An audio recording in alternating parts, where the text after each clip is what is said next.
Alrighty, so welcome to the Saturday afternoon. No, actually, no, it's evening now. Saturday evening stream. I'm your host, Popflowner39. It's a bit later than I originally anticipated to stream, but nevertheless, we can still make do.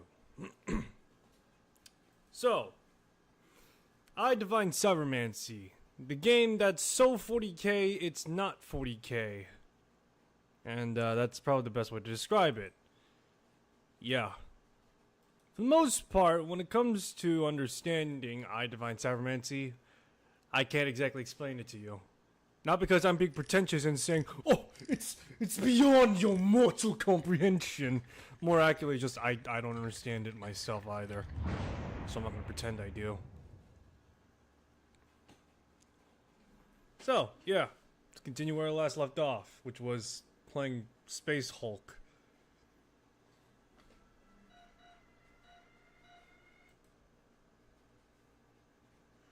Alrighty, so let's see here. I think last, what I was doing was just invading a valley. And yeah.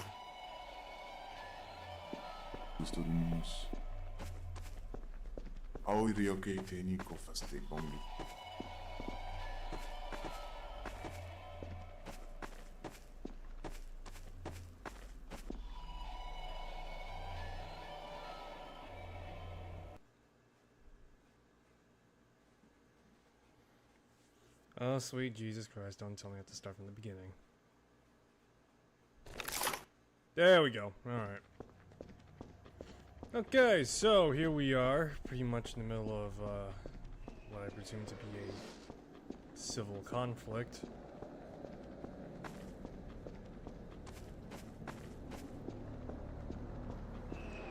Great. Oh, excuse me. So, E.Y.E Divine Cybermancy, a game where you're probably better off being drunk and playing this game than actually understanding anything that's going on. So far, I've found it to be pretty good, actually, all things considered, when it comes to its core gameplay. Its story, on the other hand, is deteriorating more often than I care for. And then just looking up for one of the endings, it literally just devolves into like, so does this game end or not? And yeah, that's pretty much the general gist of it right there.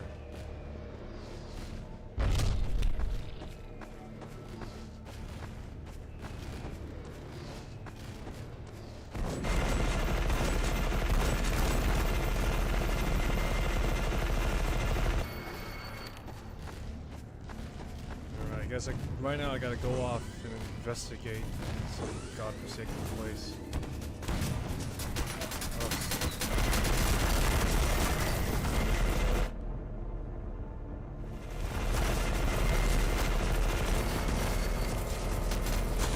Oh, hells. I'm being shredded. I'm being turned into Swiss cheese, man. Ugh.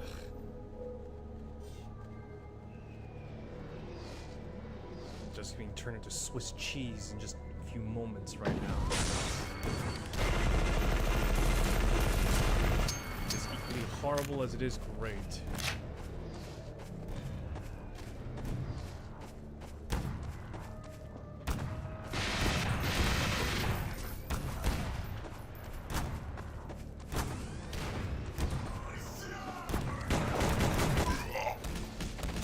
Ugh, can't catch a break right now. 2 minutes in, 4 minutes in, and all I've done is just die.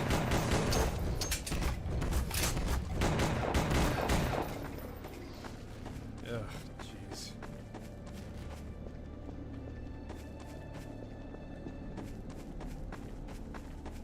Alright, let's see here.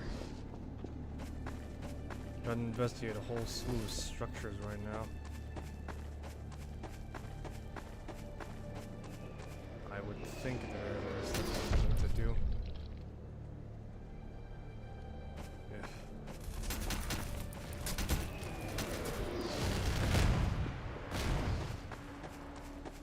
I really wish I could see what's going on right now.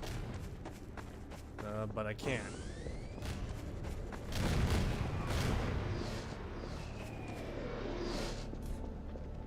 I'm gonna hold out my emetic syringe right now and have my rat poison be ready for me.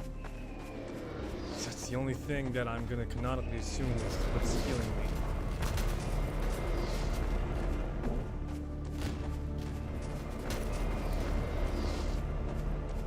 Yes, and now I just gotta walk across. Surely this is the greatest thing. Oh, look at that, it's a cyber demon. Great. Because I can't catch a break right now. Alright.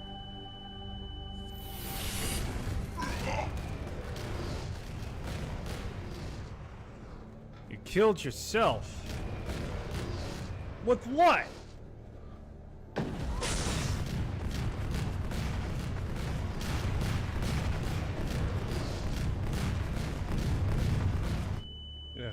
Right now I'm just trying to get across somewhere to anywhere.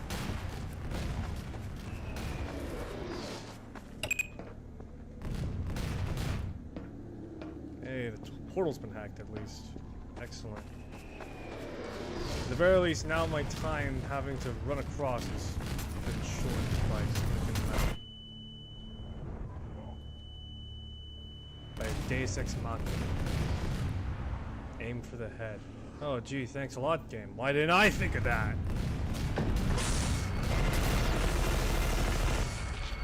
Oh. Just like that, I guess, with a minigun. I killed God from.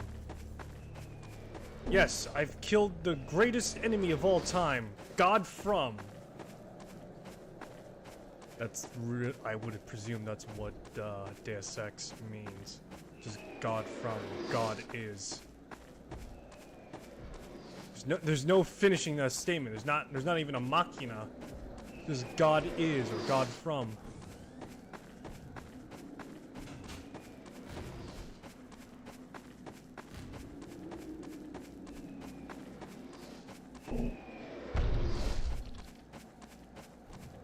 This is why I always carry a minigun, everyone. Because minigun literally solves all my problems. Crying out loud, look, did you see how I took on that God from? Alright, so I guess while I'm slowly meandering my way across the world, it's gonna take half my goddamn life, what to talk about, I guess.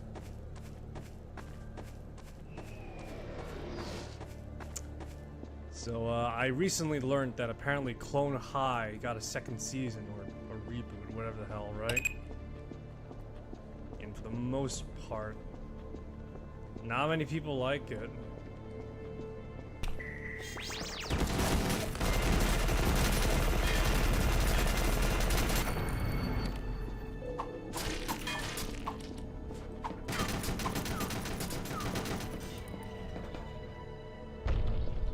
Yeah, apparently a lot of people really did not like it. I have not watched. I'll be honest with you, I have not watched Clone High.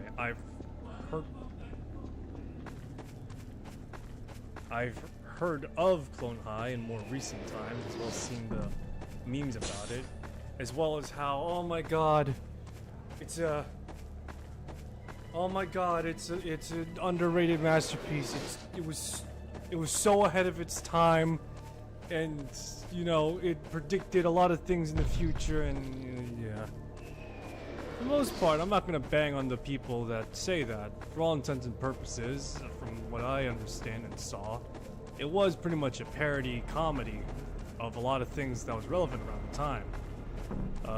Most of which was like those shows like Riverdale. Or back then, not Riverdale, but back then when like sitcoms had to like come up with like feigned lessons for people to learn. Like for example, oh my God, Jesse, did you learn how to share at your?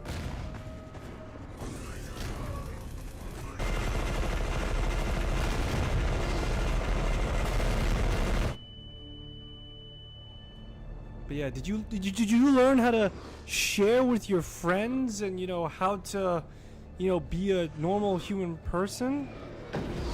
Cause like you did. Oh my god. Why? Oh my god, this is a lesson people at home should learn as well.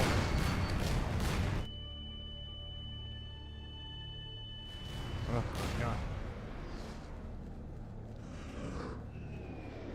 That's just literally a cyber demon. But yeah, it was like, apparently it was like one of those shows that did make fun of. It was one of those shows that like made fun of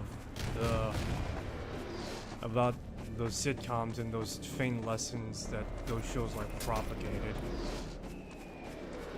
And for the most part, I will admit, from what little I saw from both clips as well as a handful of episodes that I watched, it was pretty comedic, to say the least. Maybe I'm not like as cultured as these people who claim themselves to be, but still, for the most part, am I even shooting? I am. But yeah, for the most part, it ultimately did succeed in being a parody, a very good comedic parody to these types of shows. And well, I'm trying to think right now. And well, the second season reboot, what have you, I don't know what to call it.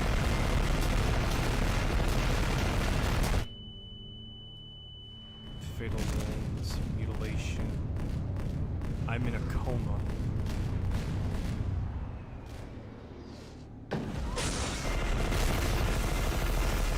Pain is weakness leaving the body. Oh, hell. Alright, but yeah, the first season of Clone High is pretty much entirely a comedy. One that contains, like, it pretty much is the antithesis of, like, what it's making fun of. It has all these, like, serious moments and, like, and, there's all these, like, build-ups to, like, serious moments and the like, and then just, like, in actuality, just, like, cuts, like, a subversion of that. And to say the least, it is, again, it is pretty interesting, and it is, from that perspective, at the very least from someone that just knows the basic gist of it, you can see the appeal to it. But then the second season, from what I hear, and dare I say what I've seen, it's pretty... it's pretty bad. The basic gist is, besides the fact that the comedy is just grossly different, a lot of the characters are, like, written terribly. Now, for the most part, each one of the characters, from my understanding and being told of, is that they're pretty much just standard, like, stereotypical archetypes, right? And for the most part, they're pretty much just stereotypical archetypes of, like, all these tropes that are in the shows they're making fun of. And for the most part, it actually worked out. Actually worked out pretty well for all the comedic stuff they want to make fun of.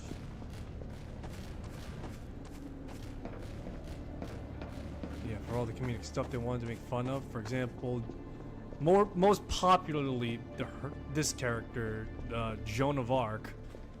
She's like this. In history, she's this strong French revolutionary. Well, give me a sec. Give me a sec. All right, I think I got the better word for it. She was this French knight who pretty much, for her time, was a woman that, well, was a knight.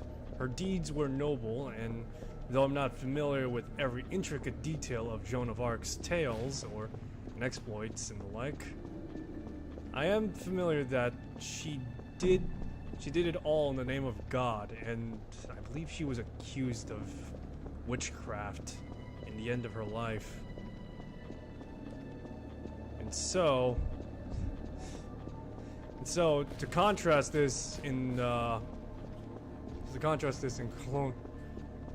Clone High, they pretty much made her somewhat the antithesis, somewhat to differentiate herself from her originator. And her whole thing is that she's like this. Oh crap.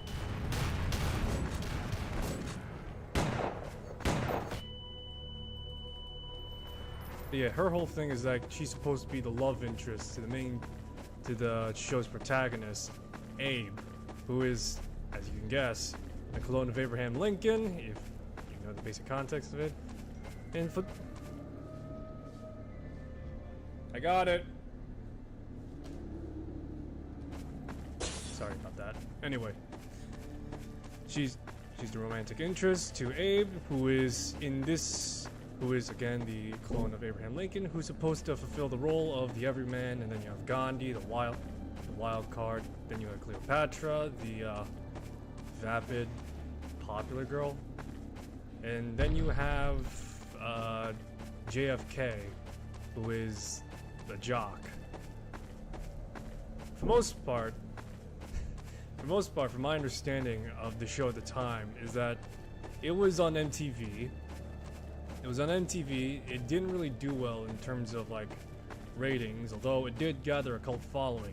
It got canceled due to Gandhi and how he was portrayed, and how the entire country of India really did not like the fact that this pious, morally upstanding man who destroyed the caste system was just being portrayed as this, what's the word for it? Hooligan.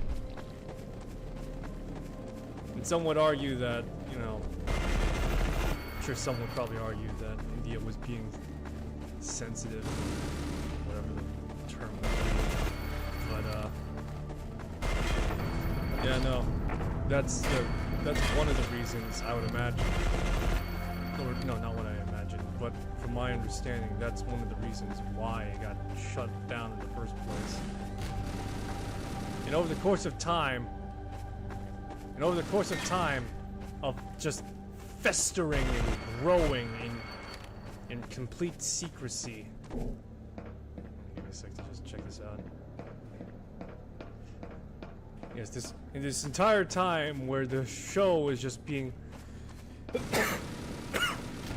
just growing and festering in secrecy for people's admiration and love for the show then grew.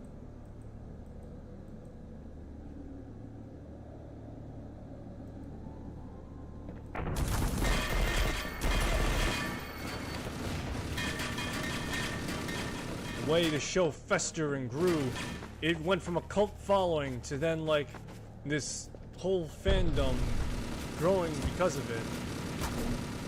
Into which, well, that's fair enough. To which it's fair enough. Over the course of time, a lot of old shows have been given second life. And to say the least, the following did happen mostly because of just a lot of memes and out of context stuff.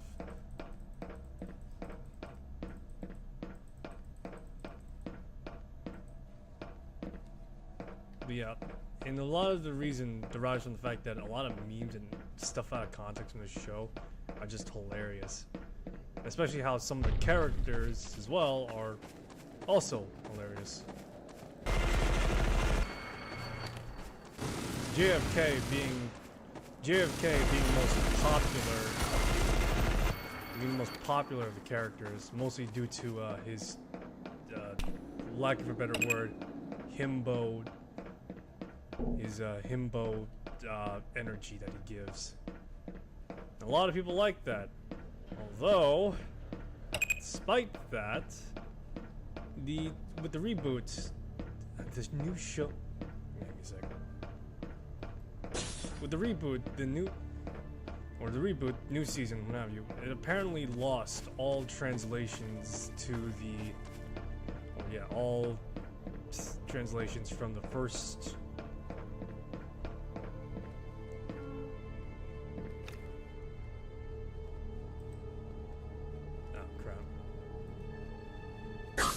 It lost it lost pretty much any comedy as well as purpose of the original first season. What was meant to be, again, a parody is now literally what it's become. Melancholy drama.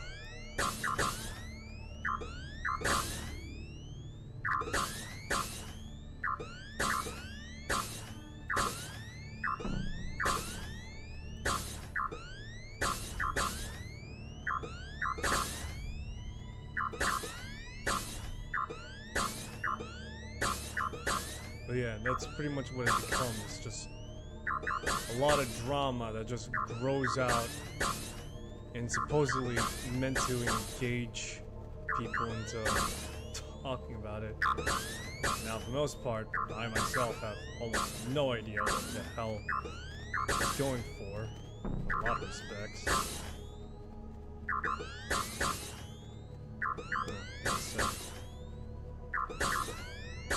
Give me a sec. Right now, I'm dealing with like 20 different things at once.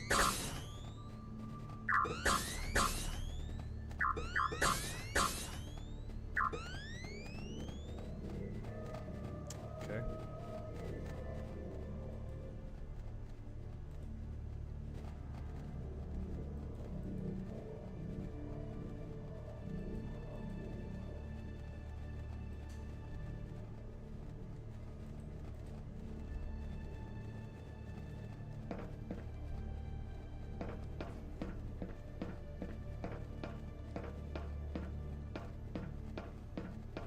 So now I gotta start hacking consoles now to get underground.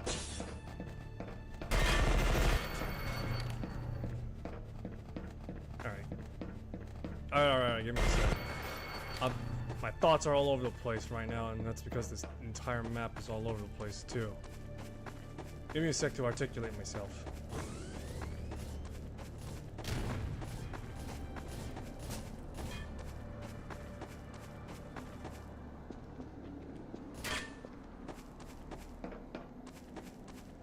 Okay, so the show started off as a comedy, basically, from its first season upward.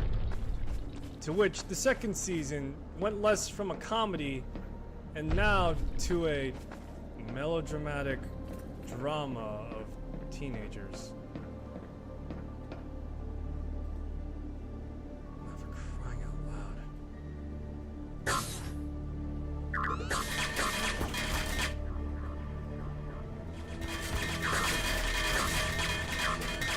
Give me a sec. Right now I got this.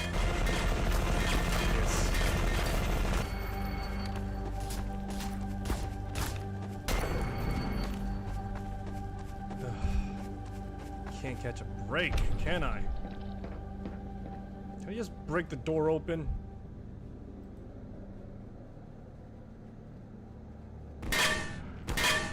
Crying out loud!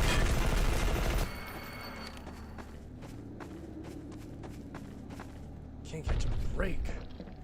Just one thing after another.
Hail to you, member Secreta.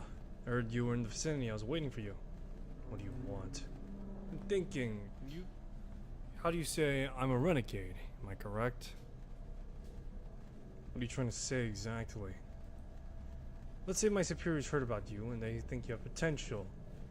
We were prepared to do many things to obtain your service. How do your superiors know about me? Can't say more until I know you're one of us. What are you offering? Riches beyond your wildest dream. That and the immediate promotion to commander of an elite unit. This unit will be in charge of eliminating Secreta and only answering to you. Of course, you'll also be part of your past crimes against the Federation. This offer seems alright. And what's the next step? First, we'll reach our HQ, currently concealed in the orbit of the third moon.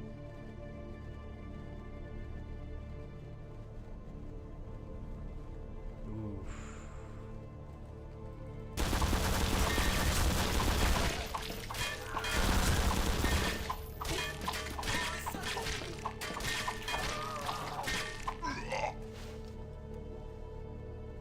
How is it that I killed myself again?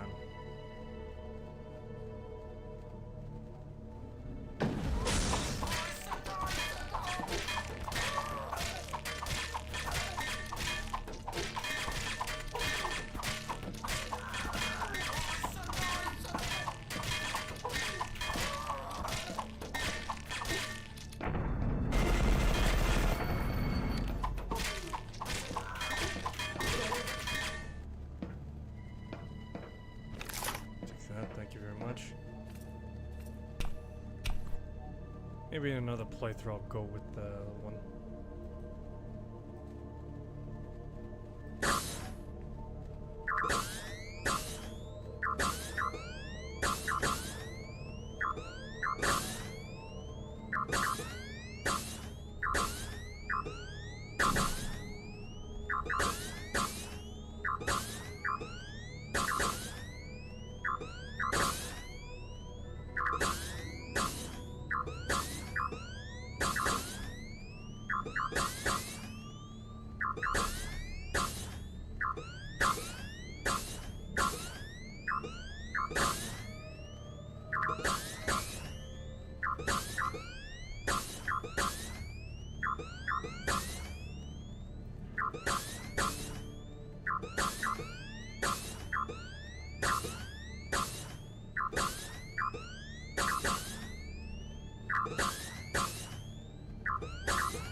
Excellent.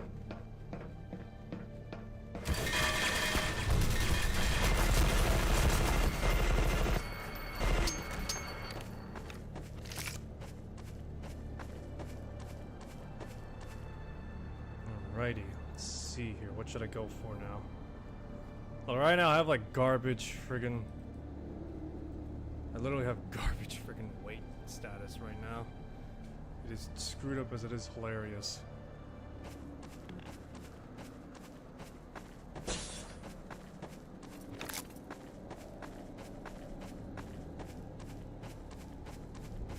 Okay, give me a sec. Ah, damn it.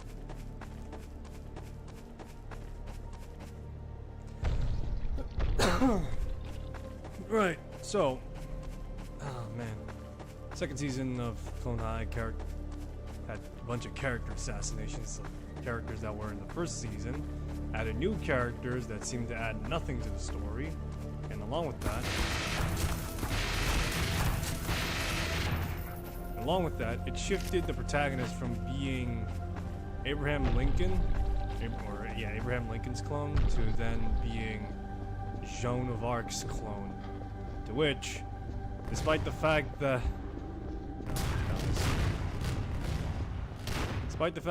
theoretically, you know, having Joan of Arc being the new protagonist wouldn't be a terrible idea. It wouldn't be a terrible idea.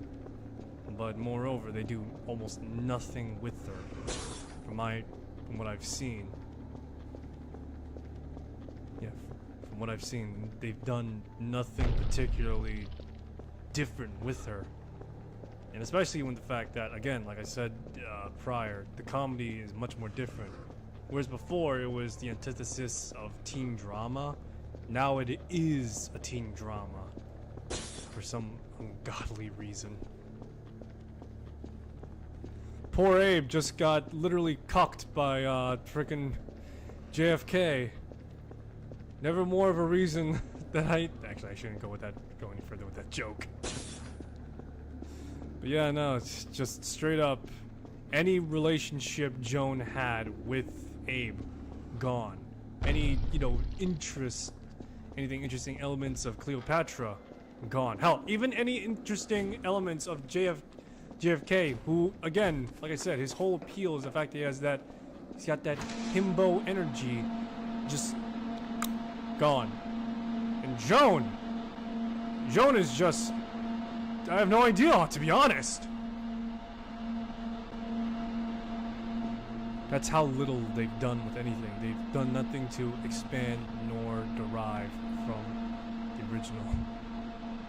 original material, or just the original season. Instead, it feels like the best way to describe it, a fan fiction. Lebowski, what's happening? I'm gonna find my wife. She's on a mission for a boss on Mars.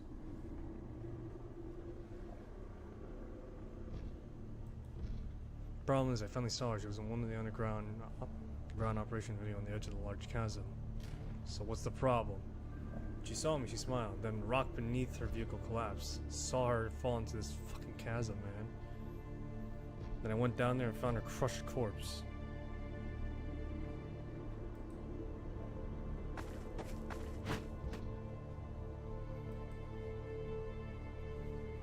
But yeah, no, for the most part, the best way to describe Clone High's second season, from one person saying it, or one person who's watched it more extensively than I have, it's pretty much the equivalent of feeling like actual fan fiction. You know what? With the things I mentioned prior, as well as my understanding on a basic, fundamental level, not in like finer detail, I can certainly see that perspective a bit more. But yeah, I can certainly see that perspective. Just the way it sounds like it, and how written, and how just poorly written it is on that level. The fact that you have the original season, and their characterization just all of a sudden changed to be something different. Blatant hatred, funnily enough, for Abraham's clone in the show, because apparently a lot of people liked JFK and Joan being together, and it was just, yeah, it's just really, I don't know, awkward in a sense that just like it's like you're reading a fan fiction where just like you're bashing one character and like putting another character on a pedestal. There's like a lot of Hero Academia fanfiction I've read, unfortunately.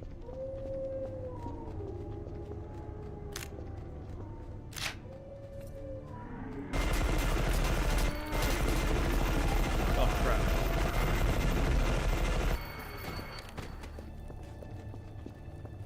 Where am I going?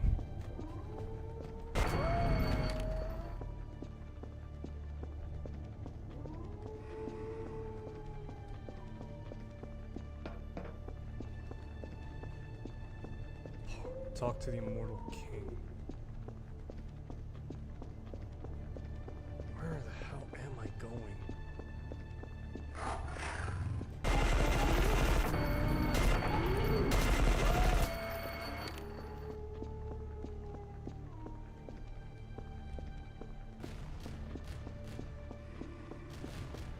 Oh man. A lot of the writers from the show apparently are from the newer wave of Clone High fans. Yeah, they're from more or less newer wave of Clone High fans. Hence why there's a, to say the least, distaste for Abe as well as Cleopatra. The nuances and understanding thus far has been, to say the least, taken more literal in a sense. The drama that was meant for comedic purposes of the first season is now the actual plot of the second season. Oh man. I wonder if these new wave of you know, the new wave of fans, the reason why they like JFK, Joan, and the like, and hate Abe, is mostly because a lot of clips are without context, or even that, or even something along the lines of lack of understanding of the nuance behind. Yeah, lack of understanding for the nuance as to why certain things are like that. And to some extent, who the hell knows? For all intents and purposes, maybe the fact that it was designed the way it was meant to be taken literally. But then, hell, I really don't know.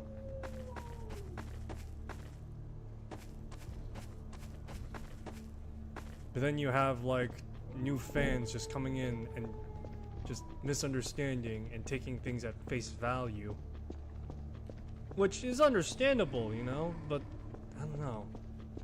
You would have thought the original creators, who, yes, the original creators were involved in the second season of the show, would have at the very least gotten people who would have, to some extent, understand the joke behind it. What's your race doing down here since the race have done? What are you talking about? Time for you to come to open your eyes and join our cause. Defend nature's will and destroy both the sect and the Federation. Okay, your story's cool, but my friends and I are nature's creations too, right? So, the fact that you're going to fight and that I'll kill you is maybe part of nature too.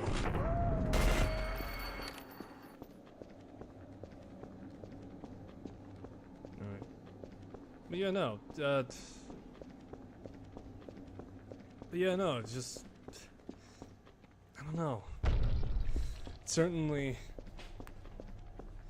I don't know, maybe the original writers thought, or maybe the original guys that were spearheading the show thought, alright, all we need is just like writers, and then they could pick it up from there, right? But then you have the fact that, again, these writers hate Abe and love Joan and JFK and the like, and just like, maybe we should have gotten people that understand more nuances, or hell, maybe even explain the nuances of it. I don't know. Maybe what I'm asking is like a Chekhov's gun, where it's just like, you know, maybe what I'm asking is like a Chekhov's gun, where it's just like, what I'm asking is just like, I don't know. It's just a possibility is what it is. You are dwelling in my tomb, wicked human. Who are you? I am the immortal king. This is the tomb of my folk. You wish to join my army of the dead? No thanks, but I'd like to know more about you in this place. Wise decision. What could I say? I was buried in this place, and I will stay here to survey them, as any good king. But some humans trouble my sleep. Which one? Some time ago, people clothed like you went in with great purpose to take the unique, and others came to different ones with the same goal. The unique, is that the name of your artifact? Indeed, called it this way. Listen, I like you, human. I'll teach you the path, but in exchange you must sacrifice 27 humans in my name. Do it and come back to me when it is done.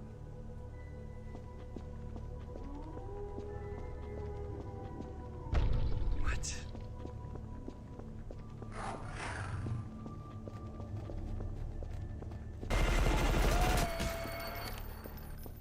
Alright, better go back to the surface, I guess. Kill some Federation troops.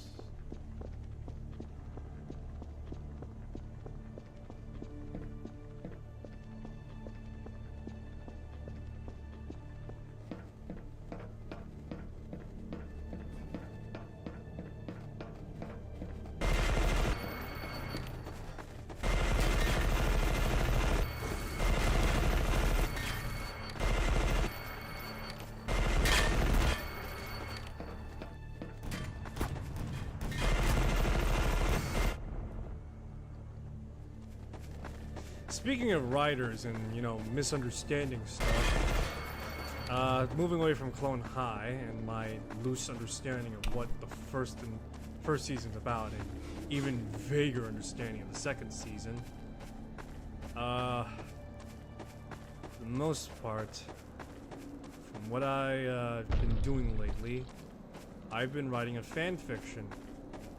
Yes, yes, I know. Apart! What are you, trash? No, I'm not trash. Well, at least not in the sense of being, filth. Totally, at least. No, no, no, no. What I am is a connoisseur of trash. It's agonizing in pain, yes. But yeah, I've decided to write a fan fiction, to which fan fiction is about Spider-Man. And it's not just any ordinary fan fiction. Because I'm grossly dissatisfied with the current state of affairs with the current run of Spider-Man and his comics, and how he's being shafted both in the comics, the movies, as well as even the actor being shafted by an actual dude.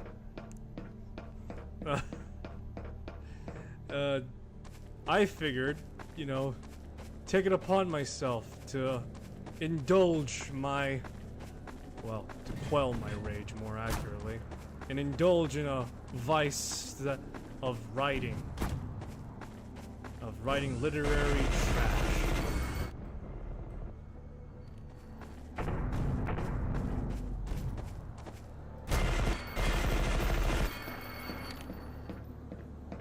But yeah, I figured I would take this opportunity to some extent to indulge myself a little bit with some garbage habits in a way. And so I started writing a Spider-Man rewrite, I guess you could call it. It's not really a rewrite, moreover, I guess you could say retelling, rehashing, what have you. I don't know what I'm doing. I don't know what I'm doing to describe it, but for the most part, I want to write a story where Spider, my guy, has outcomes that are much more different. And tragedy, while tragedy will still occur and happen, it won't be as, to say the least, severe or detrimental to good old Petey boy. Why? Why do I say that? Well, for one thing, a lot of the time, Spider-Man is suffering in every issue he's in now. It's like, what's that? He's married to Mary Jane? Oh no, he's not being married to Mary Jane. Now he's a bachelor again? What's that? Mary Jane and him got together again? And they broke up? And then you have this guy named Paul! Just coming out of the middle of nowhere and just starting a relationship with Mary Jane? That's the sole reason why I started writing this fanfiction, if I'm being honest. Besides the fact that I'm dissatisfied with the current state of affairs, I'm also equally dissatisfied with the relationship of Mary Jane and Peter.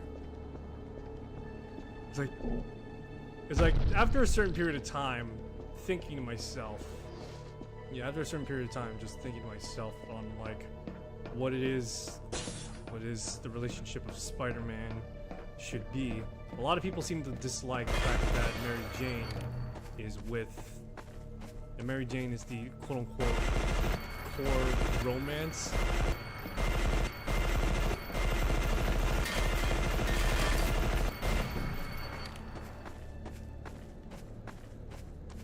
But yeah, people are, to some extent, my understanding is that people are just don't like the fact that Mary Jane is, you know, the one in a relationship with Spider-Man and vice versa. For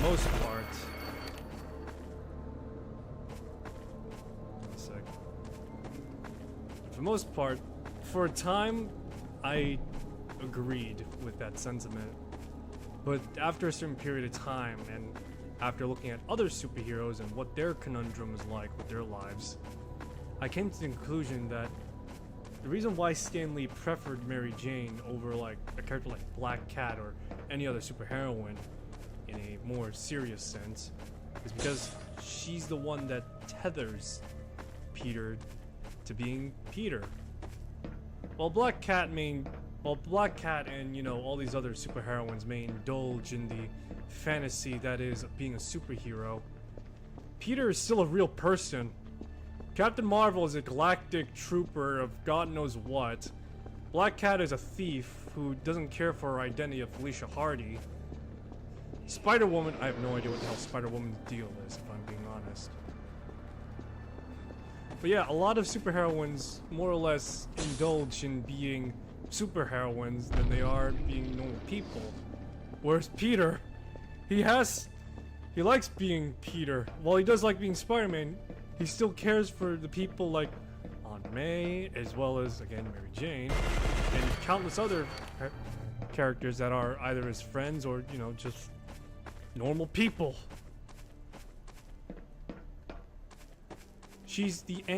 Mary Jane is the anchor that keeps Peter Parker, to say the least, sane, much like how, arguably speaking, Alfred is the voice of reason cutting through Bruce Wayne's, you know, wishing and delving into being Batman. He wants to keep a constant reminder to keep his family's legacy alive. And to be, well, not Batman entirely, but, you know, also be Bruce Wayne. And so, yeah, no, after coming to that conclusion to me personally, after coming to that conclusion, as it were, it just didn't sit right with me, the fact that all these other relationships that Peter has with superheroines, more often than not, tear him away from being Peter Parker. Well, one would argue otherwise, and for example, Black Cat, her whole deal, from my understanding, is that she's more interested in Spider than she is interested in the man underneath it, Peter Parker. And so it's just this constant state of flux now, I guess you could call it, where I understand why people prefer this relationship over, or that relationship where Peter has an equal as a superhero over just a normal person, but I'm trying to think on that. One indulges on one end. It's like, on one hand, yes.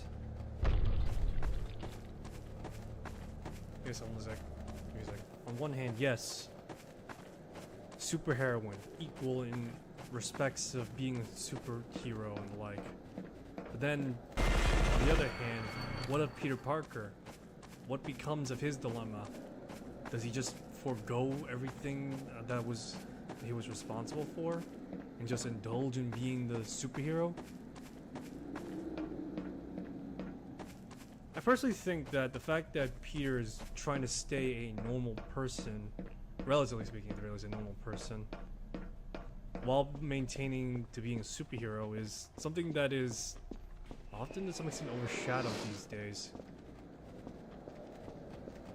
Superheroes often, you know, superheroes often are, you know, on pedestals, as it were, as to how they are, as they are the paragon of people. But all the same, while they are the paragon of the people,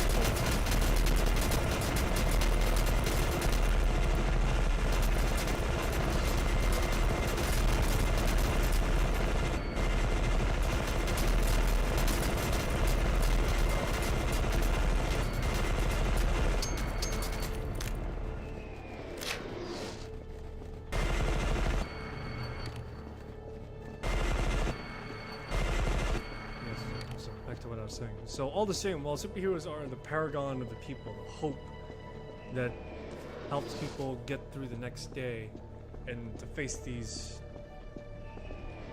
villainous threats, how many of them actually walk among the people themselves? I would argue Spider-Man does that, funnily enough, as well as, I would probably argue to some extent Batman, although I honestly don't know any instances of Batman just being another person who isn't rich.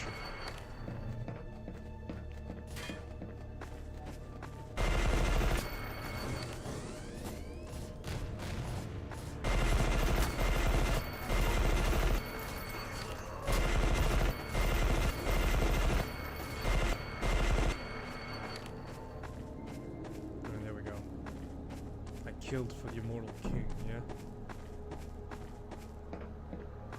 Alright, but yeah, no. How often is it that a superhero walks among the people he saves? The only other instance that I can think of is the Flash in the DC animated series. The DC animated series of Justice League.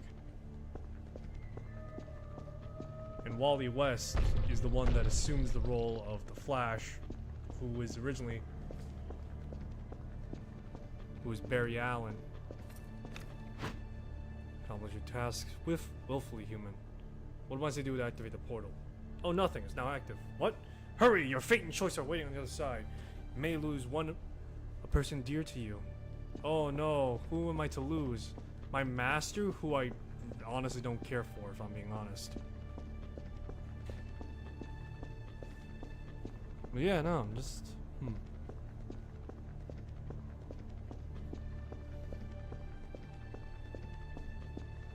Funnily enough, despite the fact that in the MCU, Spider-Man is a part of the Avengers to some extent or another.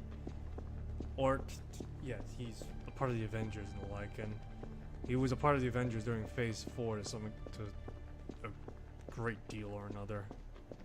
In the comics, in the original comic runs, he actually rejected being an Avenger. I think for the most part it's because they don't pay. But yeah, because they don't pay for squat. And that besides, he also prefers being a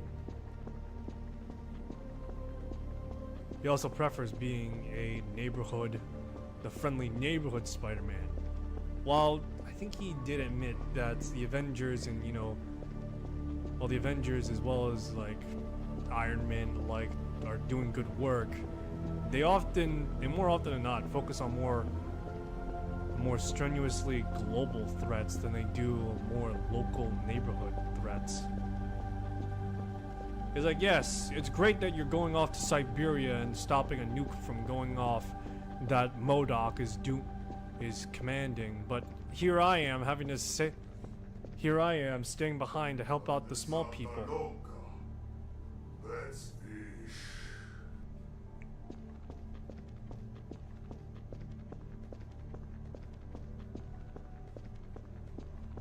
A sec, let's see where this leads. I did not expect you so soon, my faithful disciple. What are you doing here, master? Came here to look, same as you. The artifact isn't here anymore. I'm beginning to think it hasn't been here for a while. So wondering if it was ever here. It doesn't exist? Is that your theory? I don't claim to know anything about the artifact. I just find everything strange. The veil of illusion hovers over the future, and even the existence of supported artifacts. I'm sorry to say this, but I'm here to eliminate you.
Oh boy.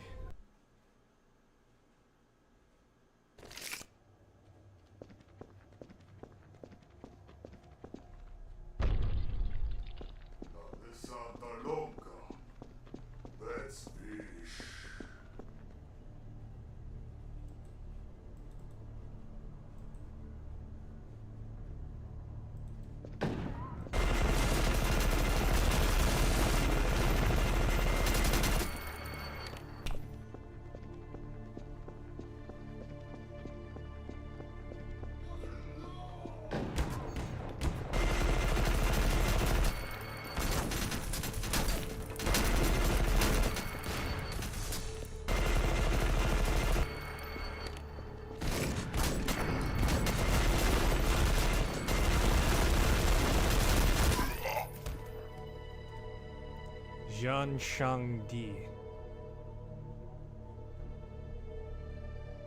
Alright, give me a sec.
It is done. My master lies dead.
It is done, Mass. It is done, Raman. There's no time to waste. The artifact is vanished and Juan will really flood the temple. I want to congratulate you on the illumination of your mentor. The traitor's paid at last.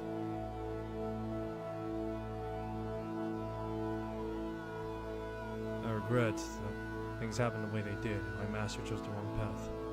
Regret nothing. Our master was a schemer, malefic, whose goals would tell us a certain death. But let us stop talking about him. This heretic isn't here anymore, and you brought us the Zhan you eliminated. Although the Zhan you eliminated on the Mars were simply a squad sent to ambush us or cover some escape team.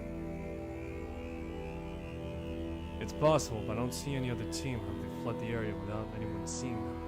Do not underestimate them. According to the reports you gathered on Mars, they most likely have it. You'll go to the main Zhan temple. Hyun is probably there. Verify the artifact, but do not make them pay for the betrayal.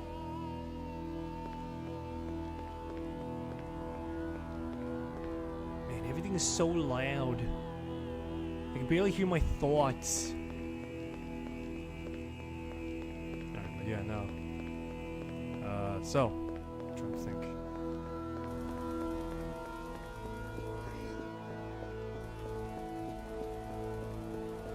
Alright, so yeah,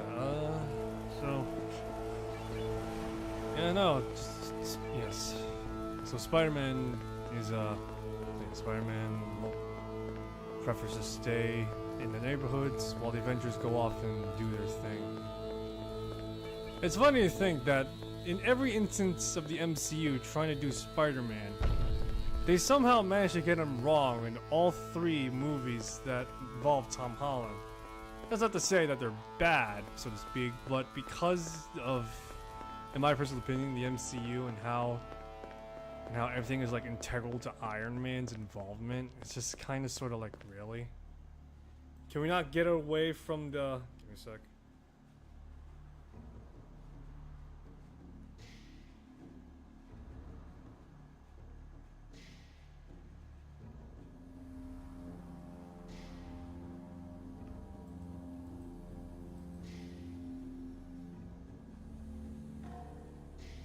Alright, but yeah.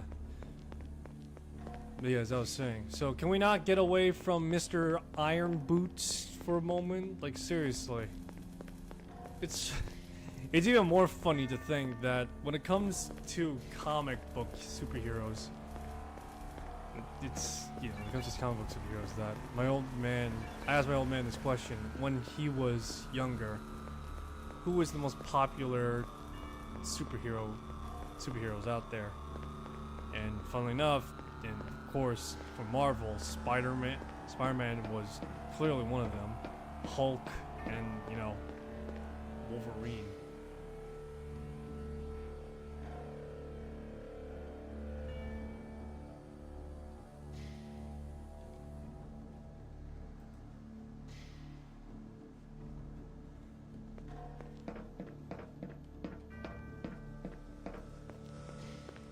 Give me a sec to do something real quick.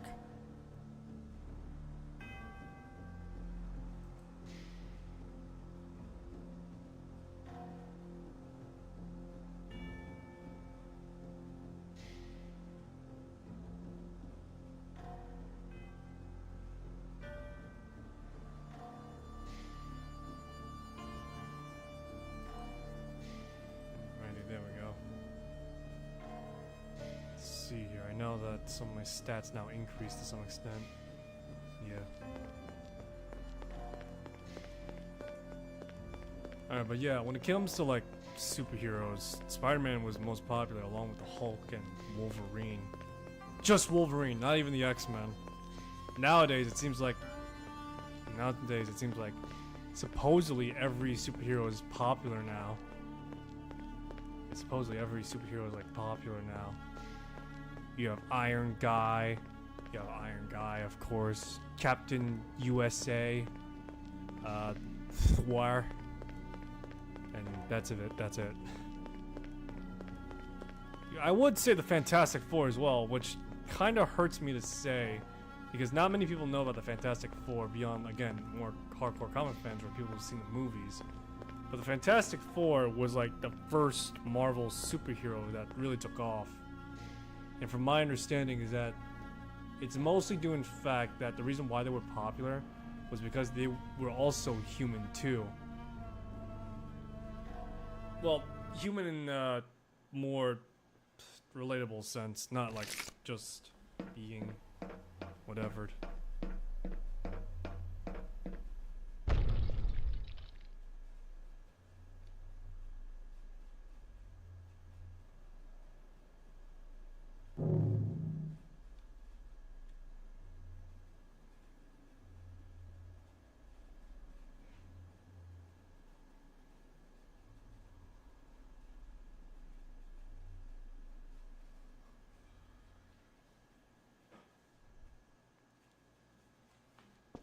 Готовить мишенера.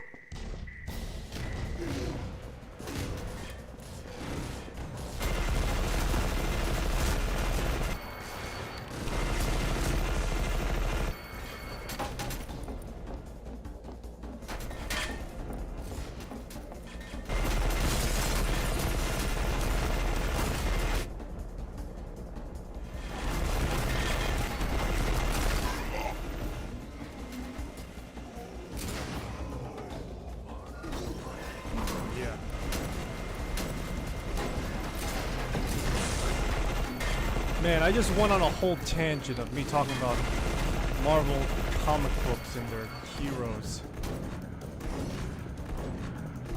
What is this gonna... Alright. Alright, but yeah.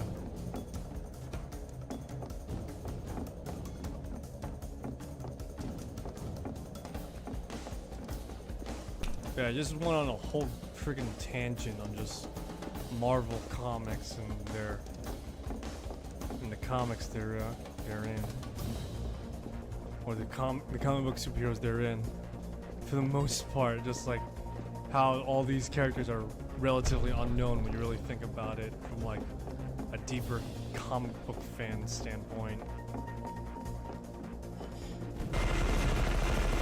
But let me circle this back around. So I've been writing a rewrite for oh sweet. Okay.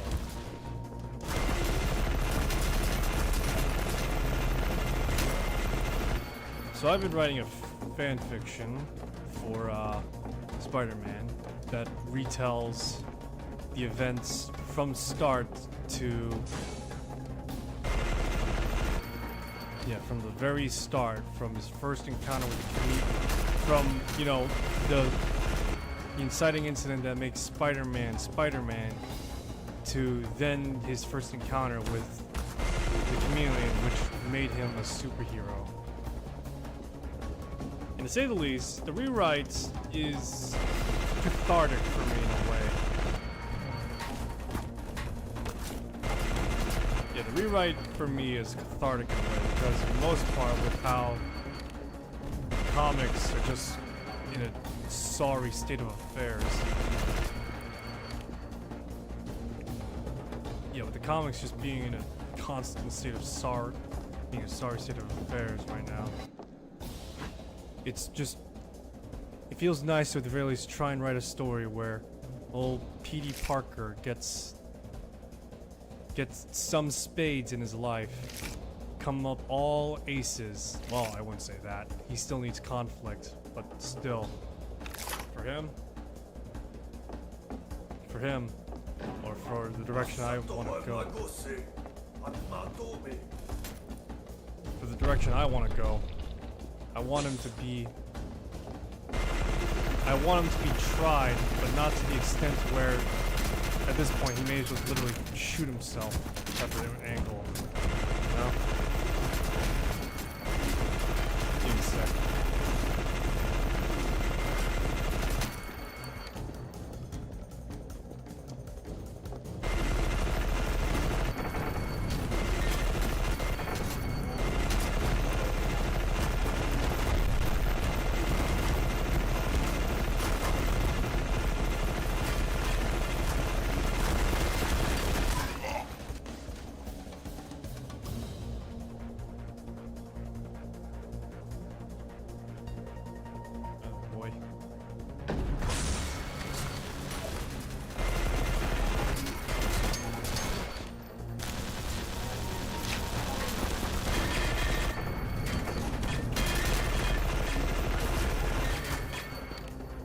As I was saying, while Peter may be to some extent have it a bit more easier this time around than he normally would in the comics, I still would like for him to have some challenge and adversity, but most importantly, a sense of an endpoint progression, so to speak. You know how like Invincible, at the very least the Invincible comics, has like a beginning into an end? Yeah, I want to do that for Spider, my guy. Because he deserves it more than anything right now. It seems like he's just being he's just been thrown into a goddamn grinder mill of just like, it's like, this is your ultimate fate, Spidey. You must suffer so that the world may stay in balance. At least according to Across the Spider-Verse. And so I say, I reject that notion. He should not suffer to this extent. Tragedy must befall, yes, but to another extent, not to the extreme where at that point he would just literally just at that point just become a villain.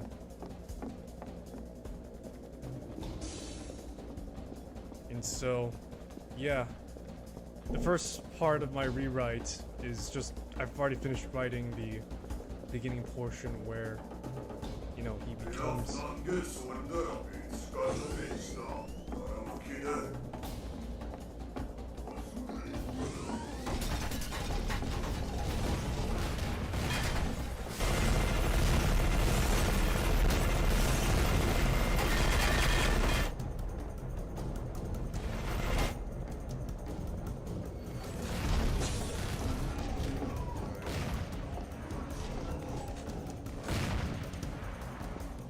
yeah, the first part of my rewrite fan fiction designated simply Earth 3921.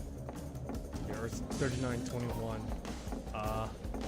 I've not published it yet, so don't bother looking it up just yet. I finished writing the part where Peter gets his powers, tragedy befalls him, and Uncle Ben is,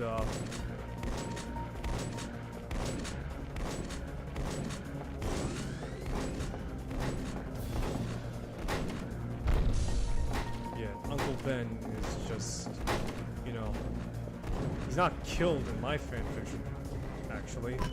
Rather instead, what the hell?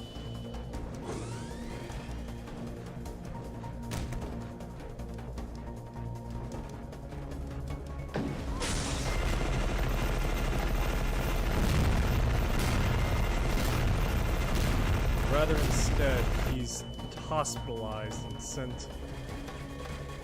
Jeez, give me a sec. Can't explain anything without shit freaking being thrown at my face right now.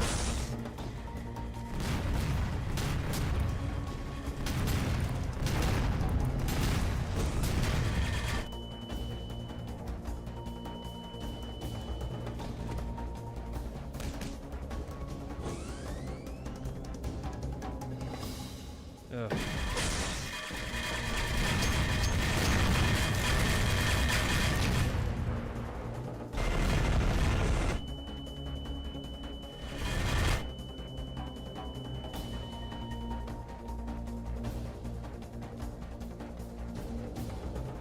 Seriously, I have no idea what I'm looking at right now, besides the fact that this is just a continuous deadlock.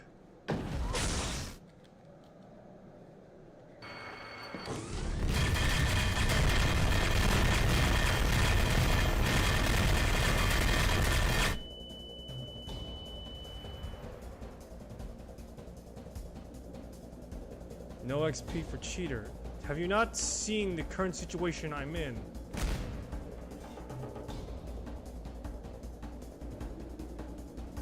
Ugh.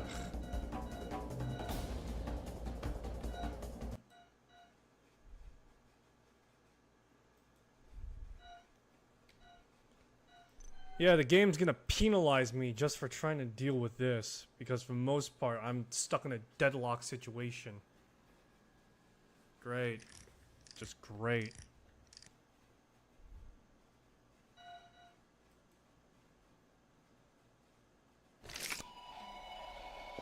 Gusto de Minos.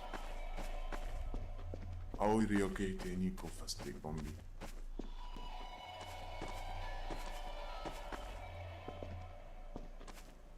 Wiki demonius et sarak facebia.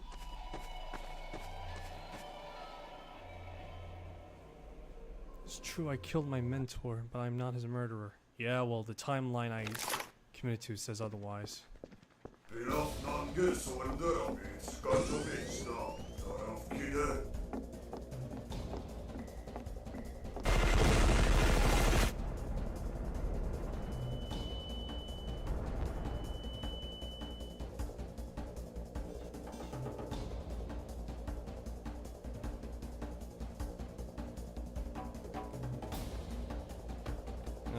Boy. 16 seconds I live.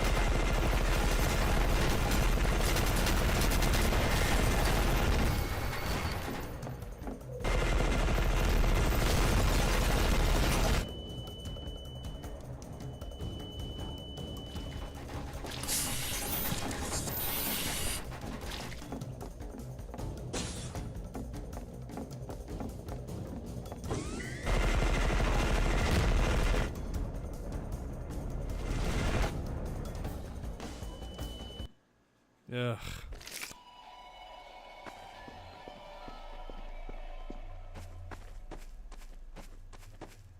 Why don't I try and kill this guy? I'm curious.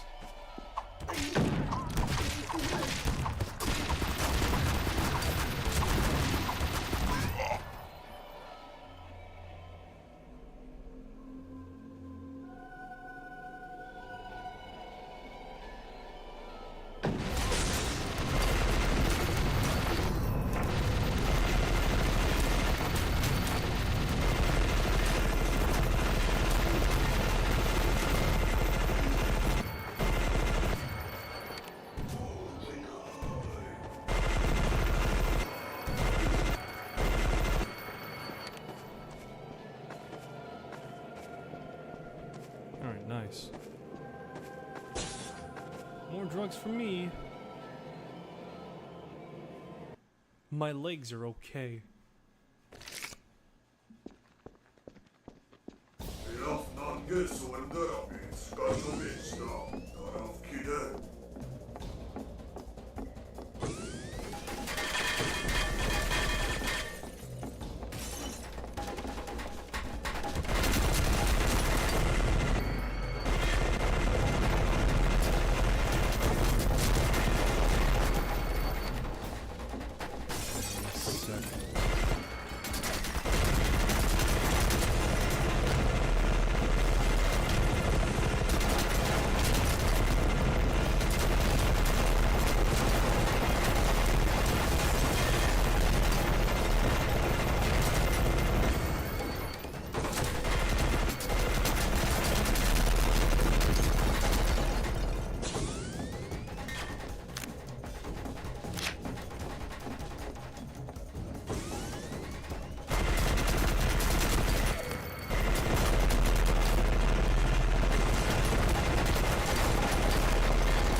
Hells.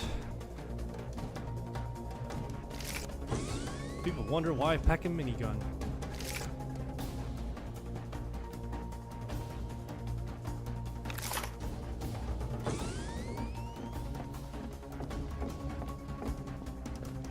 Alright. So my rewrite for the my Spider-Man fanfiction, for the most part, comes down to the fact that Uncle Ben does not die. More accurately becomes hospitalized instead, which in turn Peter feels as though he's responsible for. Because again, the events where the robber, goes off to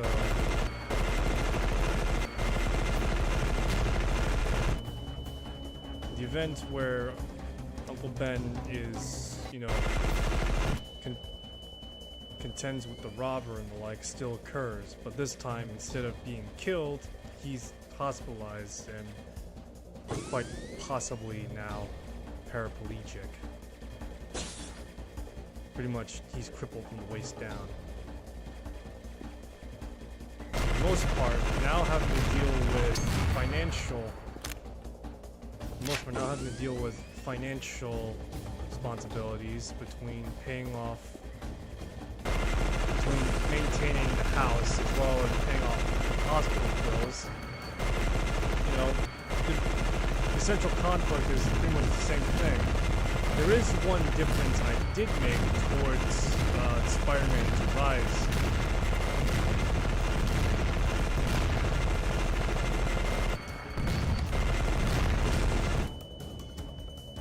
Yeah, there is one difference I did make to contend against the original.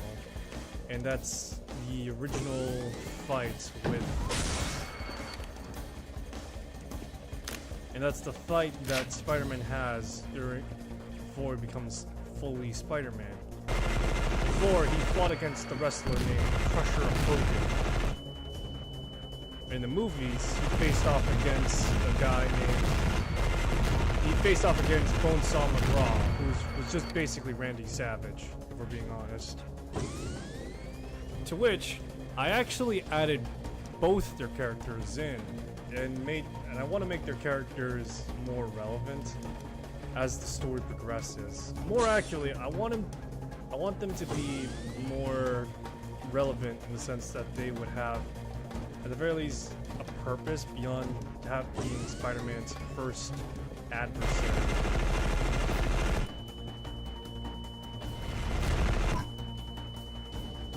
yeah, beyond being his first adversary, here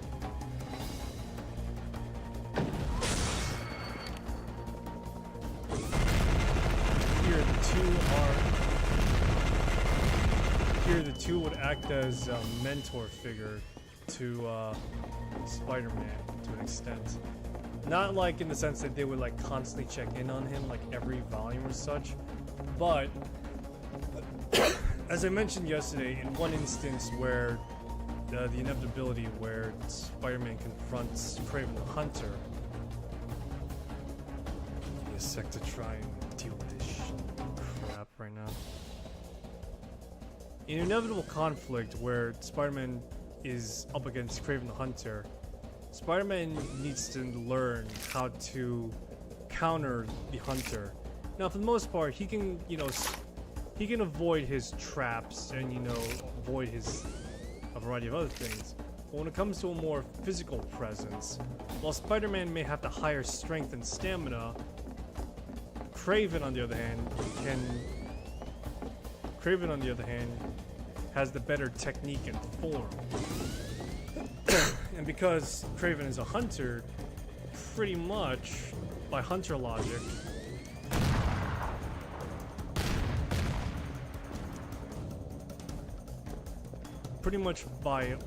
logic, so to speak, Kraven pretty much tires Spider-Man, and now Spider-Man realizing that while he managed to escape the last time we faced Kraven by a few metrics by just sheer luck, next time he won't be as lucky, and so that's when he turns to Crusher Hogan and Bonesaw McGraw. In the sense that he asked for their help to learn how to fight like a wrestler to some extent. He's more accurately doing throws, takedowns, and of course grapples are the things that I want to.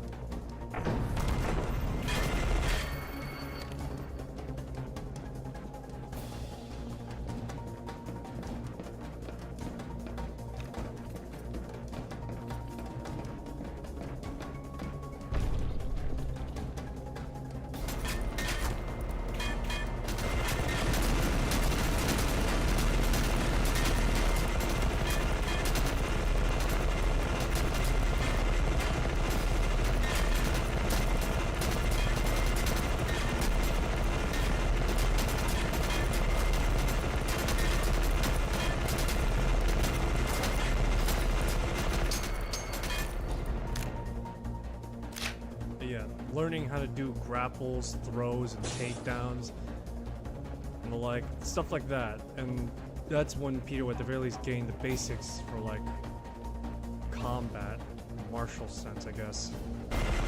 He'll still have the way of spider technique, but I feel when it comes to, at the very least, a starting point and having a bit more of a defined style for Spider-Man, yeah, the way of spider. The way of spider is a bit far off, so going for a more wrestler MMA approach, as it were, would be something that's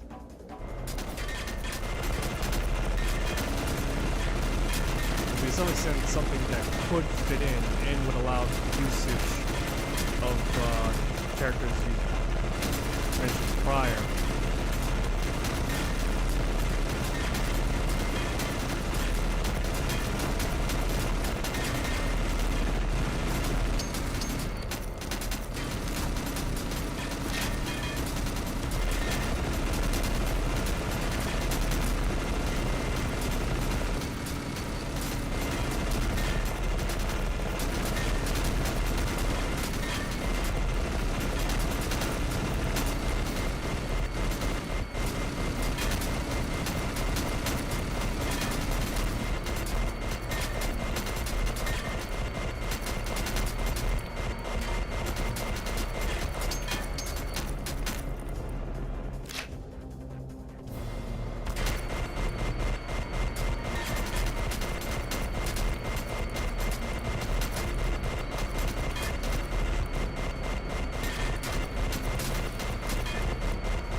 at my ship right now. What else could I possibly need to do?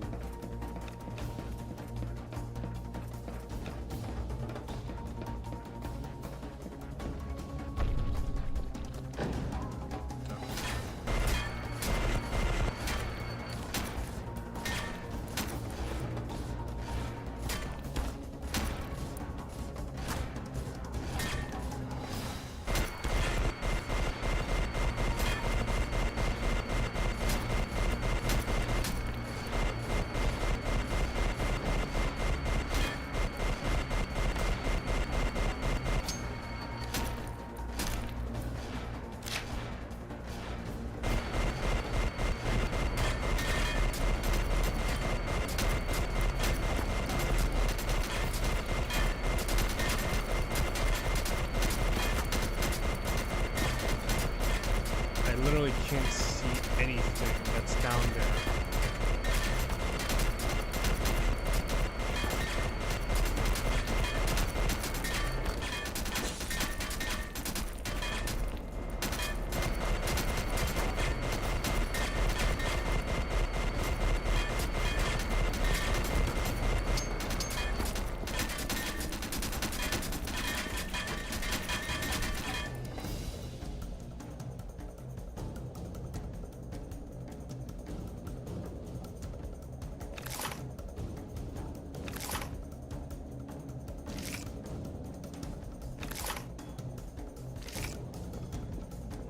Great, now I gotta figure out where the hell this guy's at.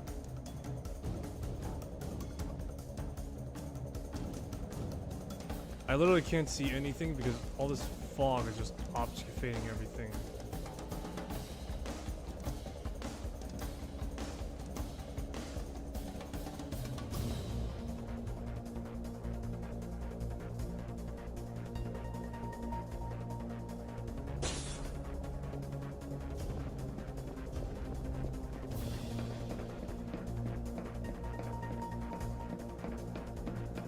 All this fog is literally just freaking not helping me.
Oh, crying out loud, what else is there?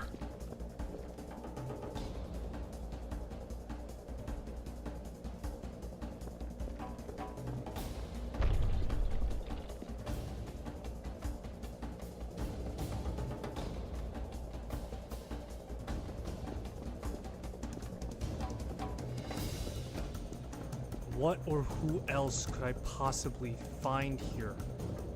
Seriously, are they just all, like, around the corners of this godforsaken place, or what? What am I looking for? I'm literally right here at my friggin'...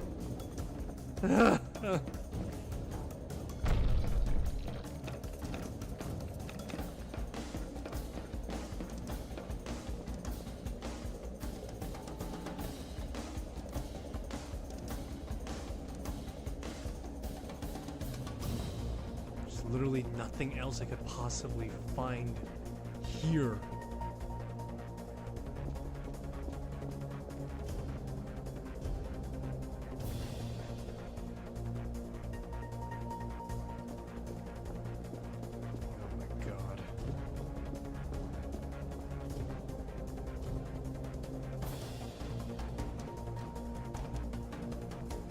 Of course.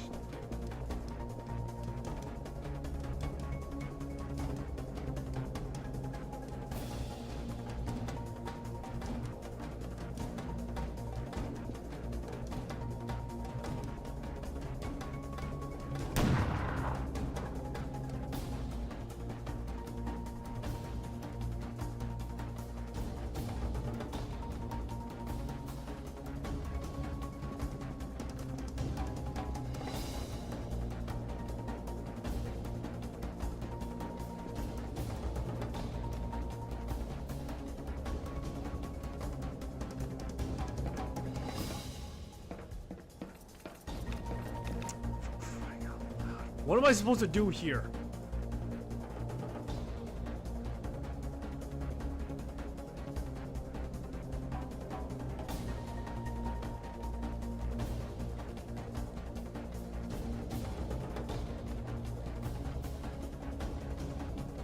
Alright, so right now.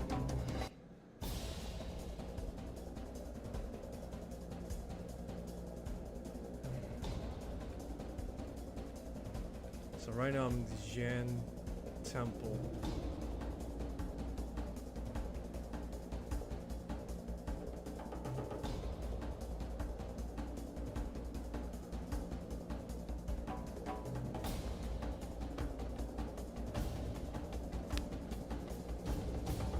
Oh my god.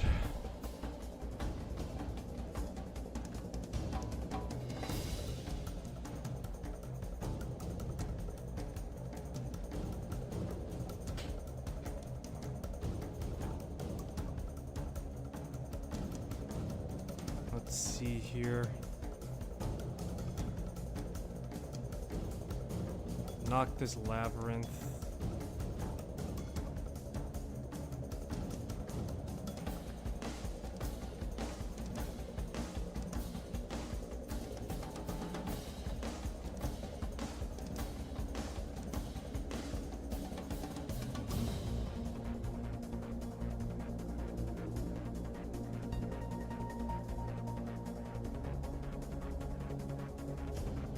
So right now, I chose the Purge mission.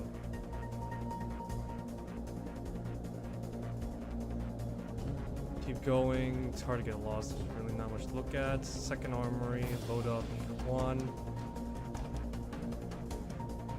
You're told to get to the extraction point. Pass to the big temple, first armory, interceptor.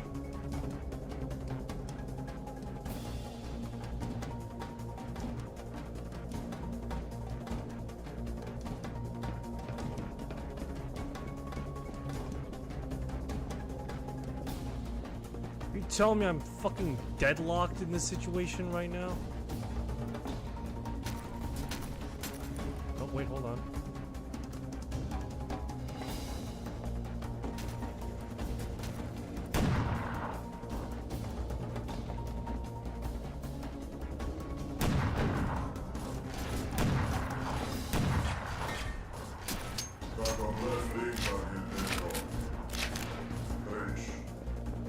Kill my own. Oh, okay. So there's literally just like a bunch of people that just like fell down. Like, what the flying hell?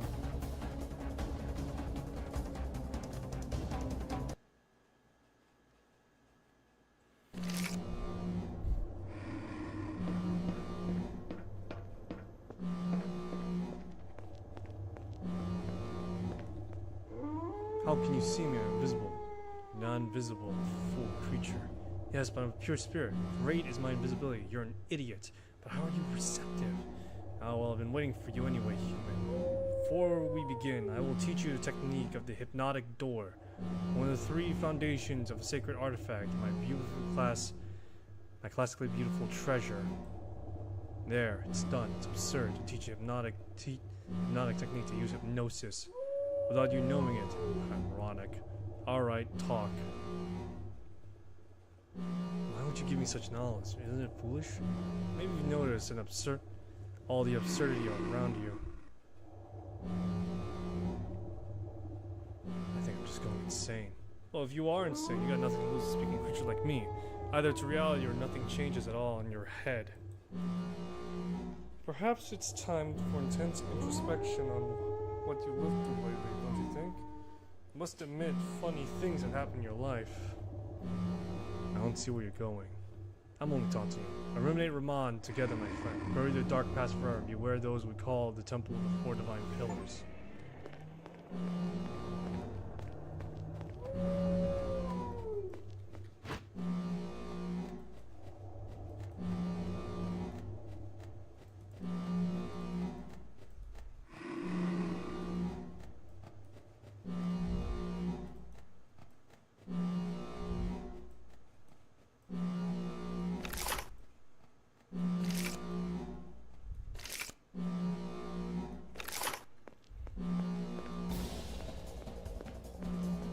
To kill now.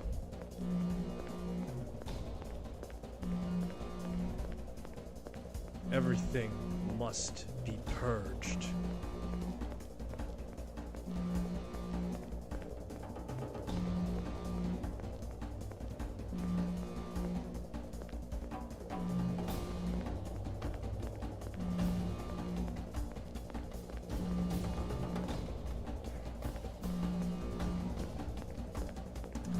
Just imagining just like a Victor Reznov moment where just in his head he's just hearing "must die."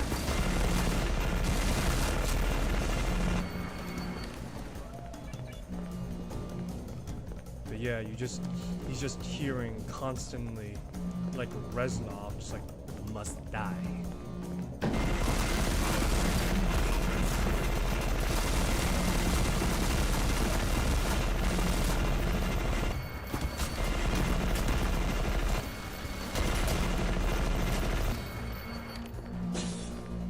Like the voice of Reznov is in the back of his head, so constantly hearing "must die." Score 66 hits in the legs. Vicious.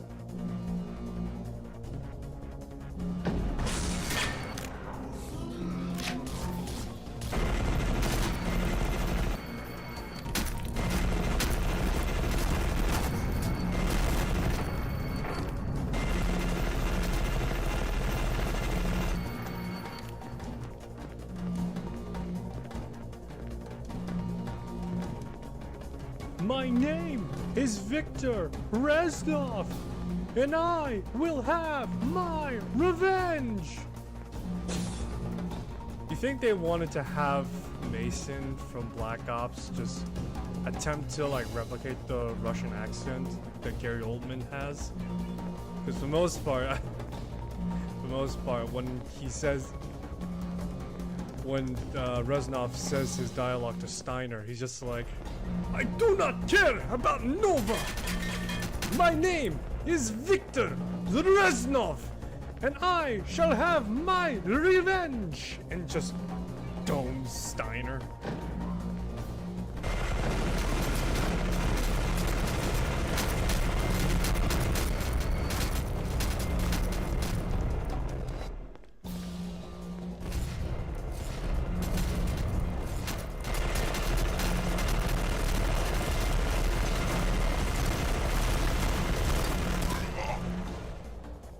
Jesus Christ, I think I just this is the part that was like really hard.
way Mason from Black Ops says it though. It's just it just greatly contrasts from Gary Oldman's performance with the accent.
Time to don the heavy armor now.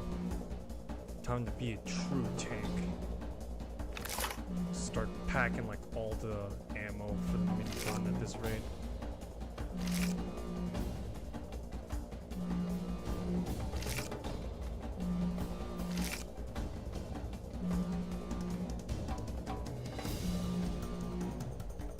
Actually, I got a better idea.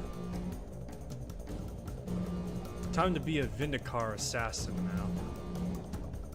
The Assassinorium called. They requested a Vindicar to take care of stuff.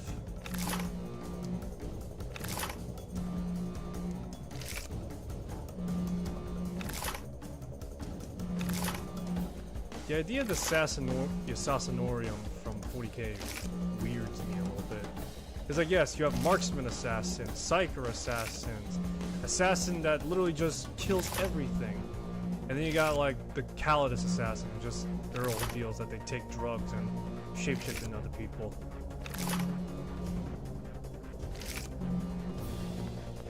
You can't convince me otherwise, that's not what it is. Everyone else has got like the Vindicar assassins just got like a demon possessing them so that they could aim better. Friggin' you gotta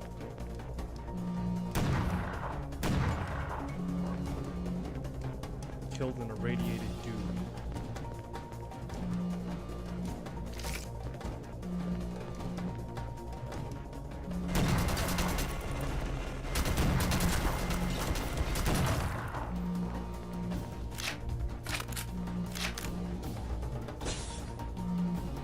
Yeah. Alright, but yeah, no, for the most part, you know, Vindicar's got his like possessed by a daemon that lets them aim better.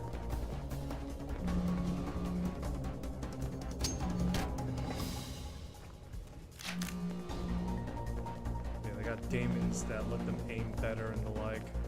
And then the psychers, they pretty much are invisible. The psyker assassins are invisible to them, and they pretty much just kill them through their abilities through the warp. And then you got, again, the Elexiter, or the, not the Elexiter, yeah, I think it is the Elexiter that does the,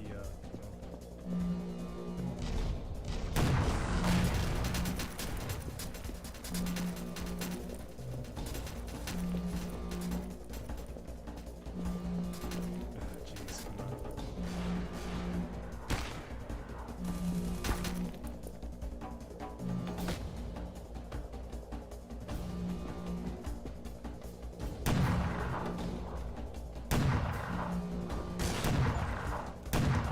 Killed a soccer player, apparently.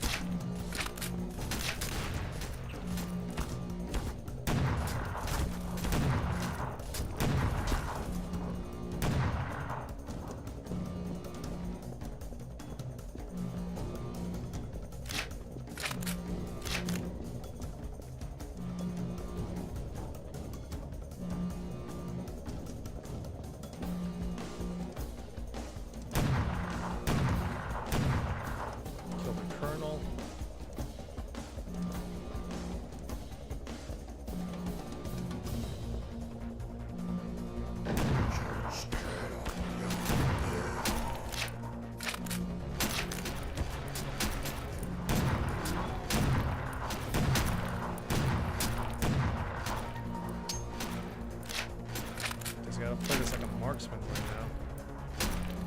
Like a Vindicar assassin, or a Vindicare assassin. Gotta assassinate using a sniper rifle.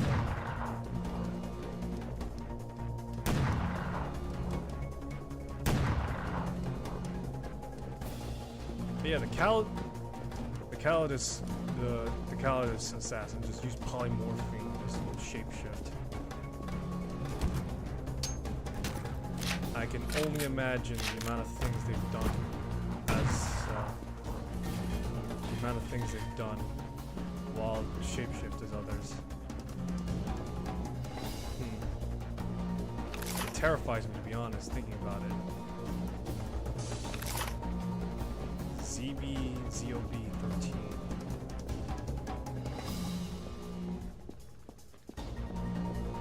And imagine that being the case to some extent. Just like 1 minute you're thinking like, oh yeah, no, this is my friend Phil, you know?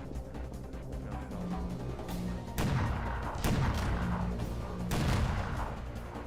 but yeah, oh no, man, this is my friend Phil, guys. He's been my friend since childhood.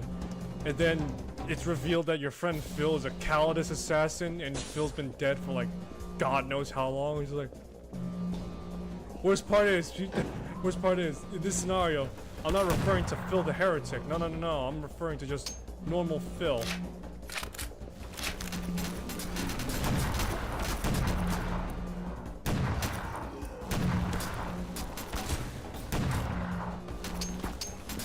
Man, I didn't realize I was fighting against Final Fantasy enemies.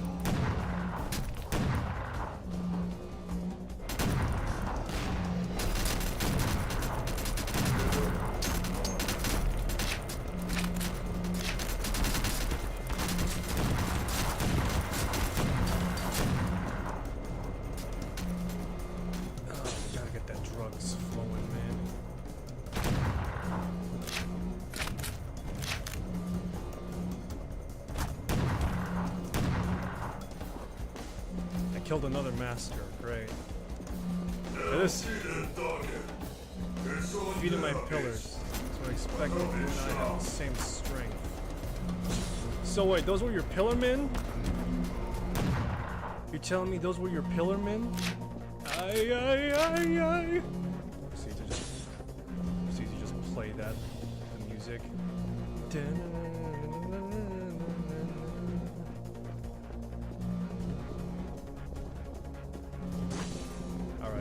Let's focus up. Right now, I actually looked this up because I was confused as to what the hell I was missing. So apparently the ending I'm gonna get is because I am purging everything of this faction right now. Whatever this faction even is anymore. Yeah, for the most part, I'm pretty much getting the purge ending, which is apparently the hardest ending to get, or rather not to get, but more accurately to do, because as you clearly see here, you have to go off and kill everything here, which is quite frankly obscene.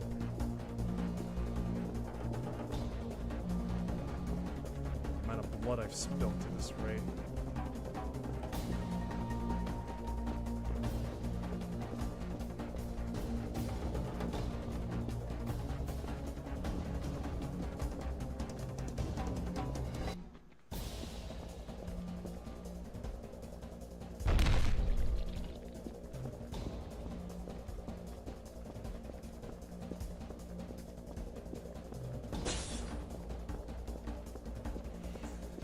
Okay, let's do this.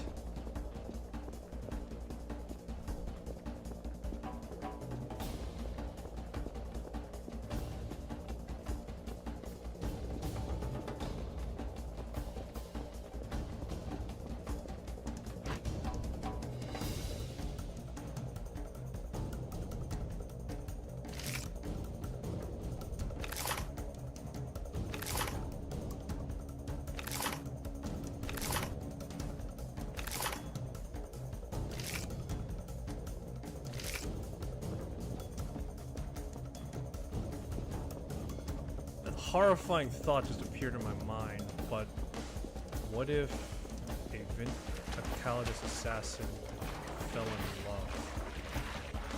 Oh god. I'm not sure if there's like rules against that stuff in the Imperium of Man, but still, that's a horrifying idea. God, the worst part is if she would be like a scornful lover in life.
See here.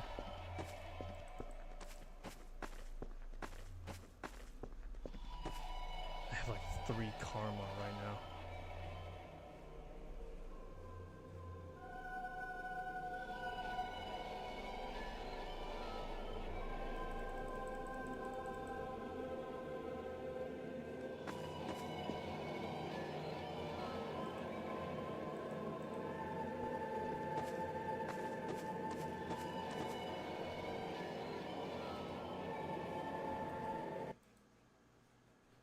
Jeez. Elskede dagen. Gezonde habits. Kartoffelschal.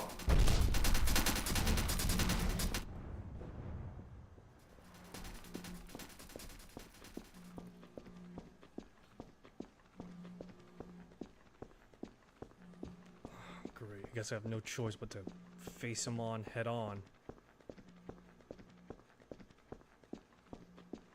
Trying to do it any other way is gonna be impossible right now. Let's see here.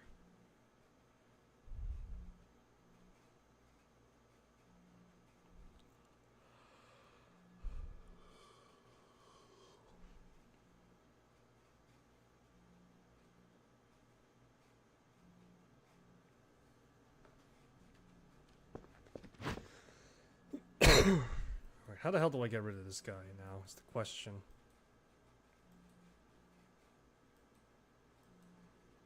There is but one choice in this matter right now that I can do. It's time to bust out the minigun. Again. Be a real space marine. Or would I just be a heavy infantryman at this rate?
Can't see crap. Fatal wound, mutilation. Great.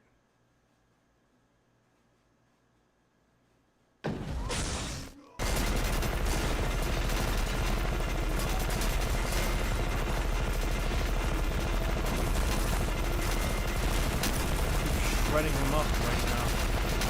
Gonna break through that shield.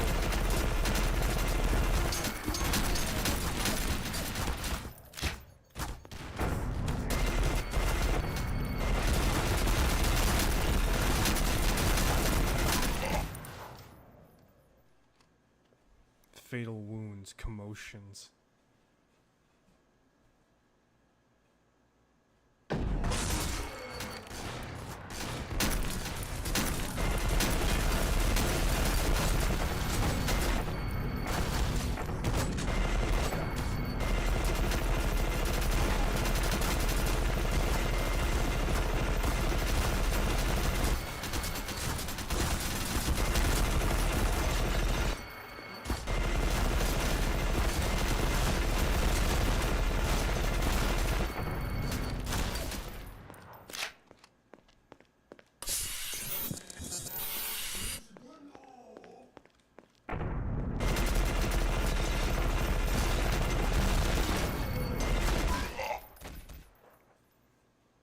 Oh boy, come on.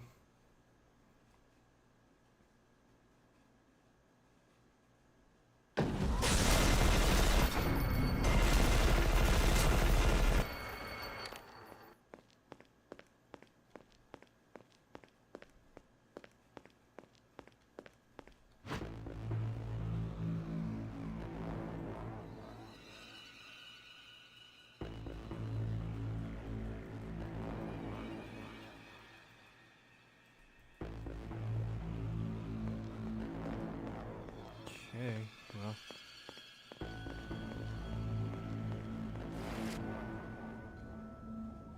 I guess that's the end of that.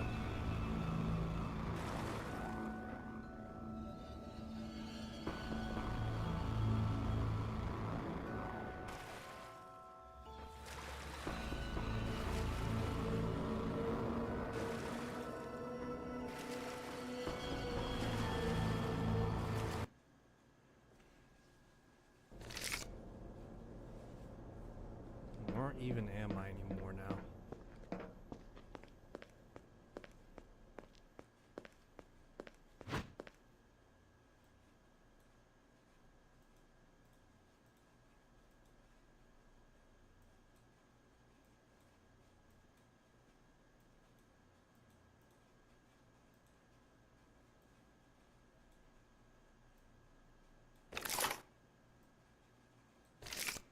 What is this, the post credits or something like that?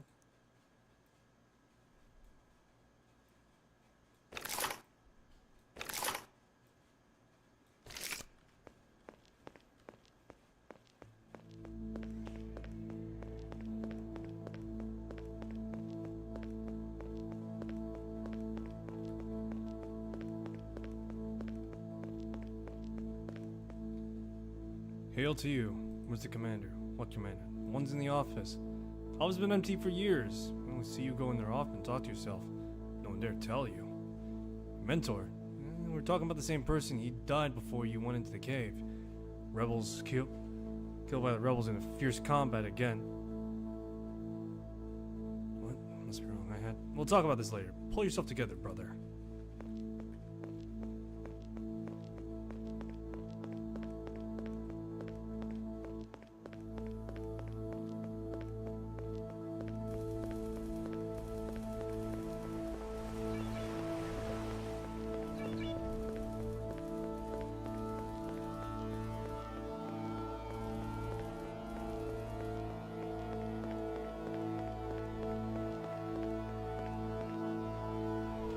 You just come from Office 7?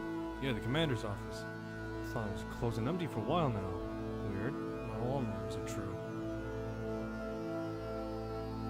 Closed and empty. It's taking orders in this office. You seem confused. You must have seen many horrors to be lost between the two worlds.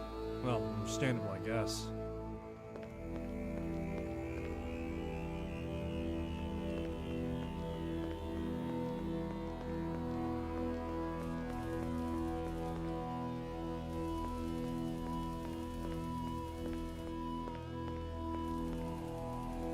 my gosh, what's going on, man?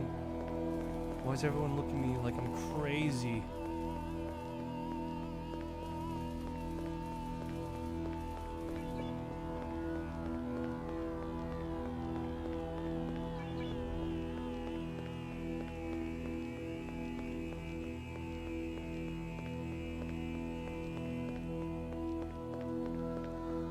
Everyone's looking at me like I'm crazy, man. It's like I'm crazy.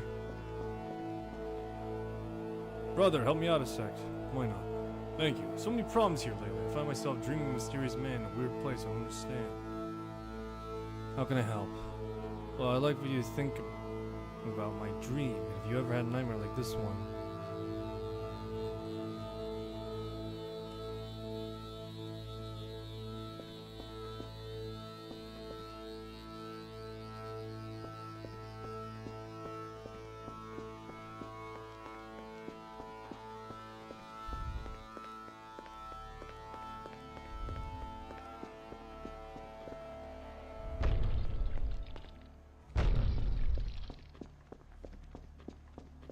What's going on, man? This is some crazy crap going on.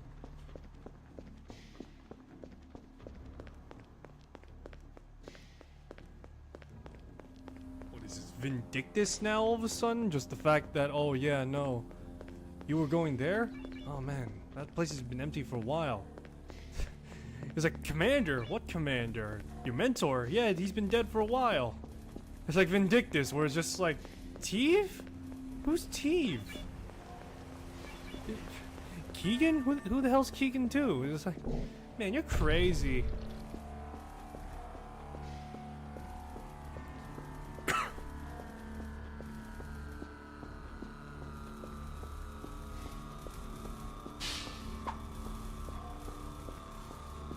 But yeah, no, that's what it seems like.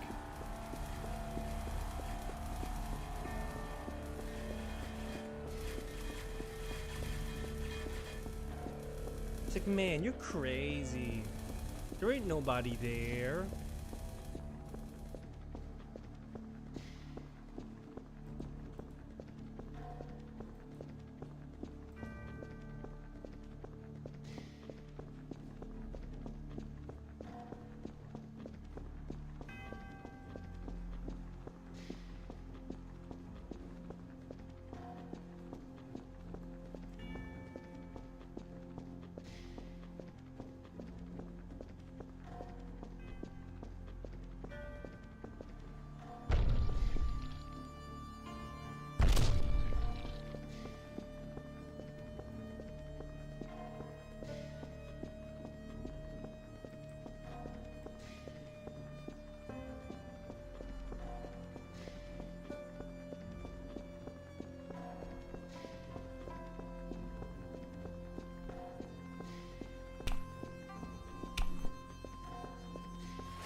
Got casually this thing to look at.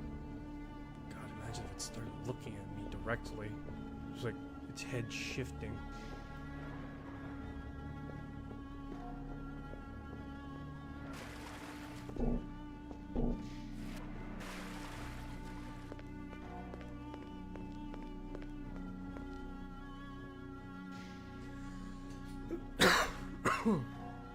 What's going on, man?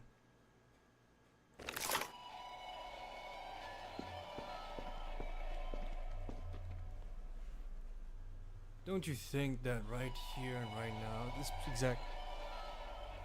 exact place and time, the supreme perception?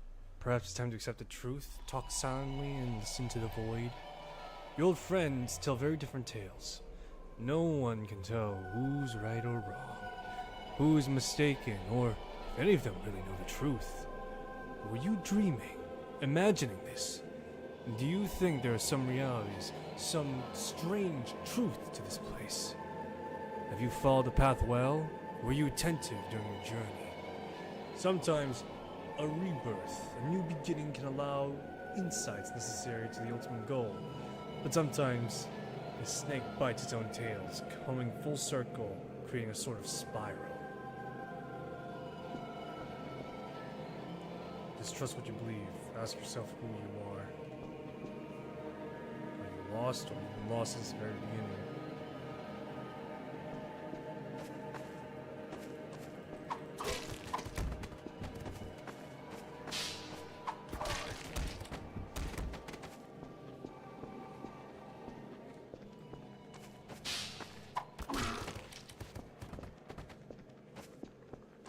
I chose my truth.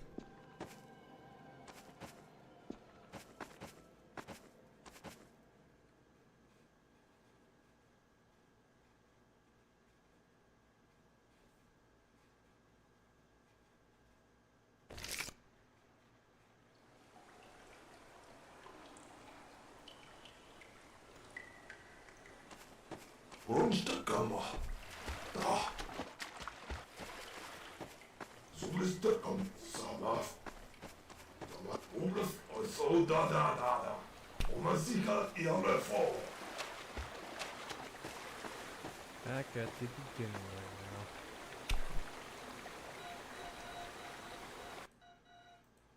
now. Alright, let's see here. The Temple HQ. Let's see here.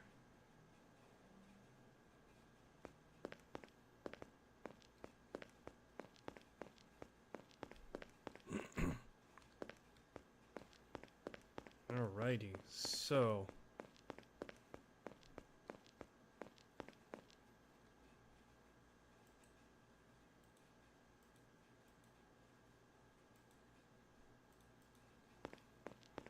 alright, so this is the current state of affairs, it seems, right now. So crap, I have no idea what to say right now.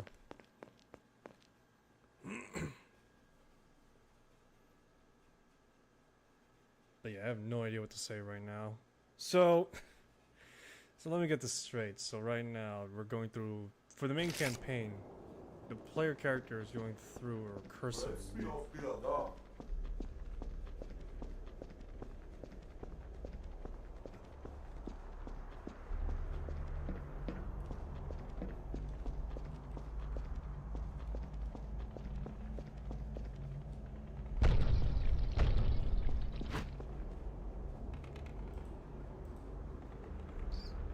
Give me a sec to try and get myself equipped. So right now, it seems as though the player character, the Cybermancer, as I'll call him, is going through a recursive loop in time, where anomalously, he is pretty much just,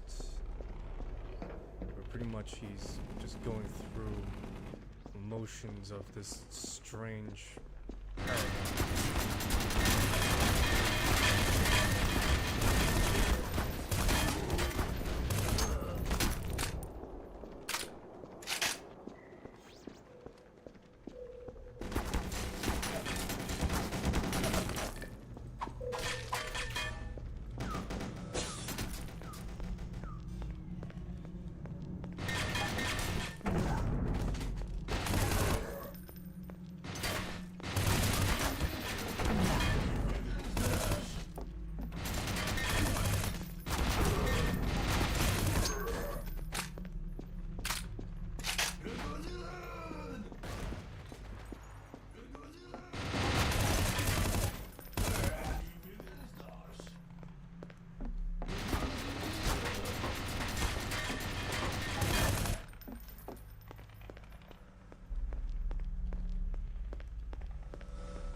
I'm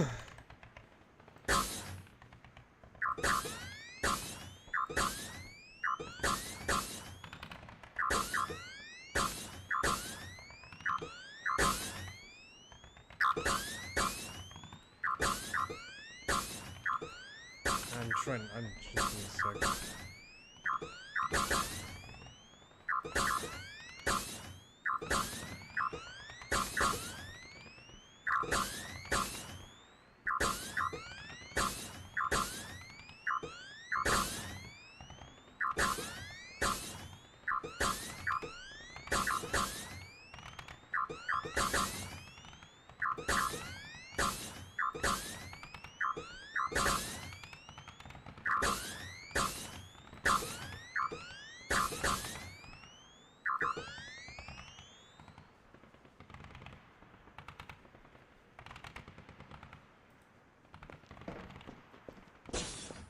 Should be destroyed now, I think.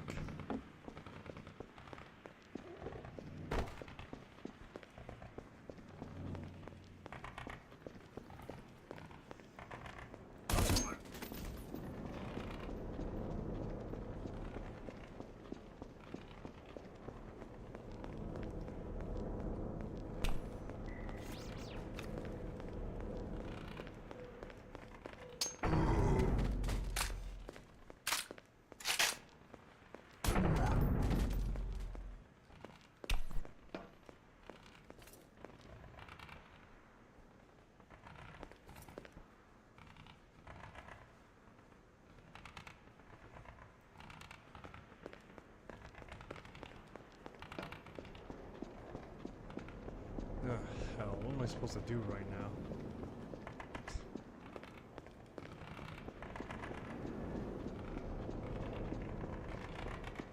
So, alright, so, Jesus Christ, what the hell?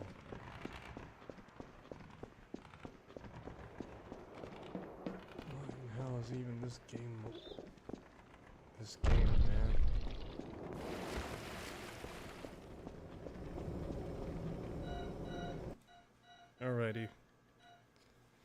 Alrighty, so E.Y.E Divine Cybermancy, the biggest mind screw that I've played thus far.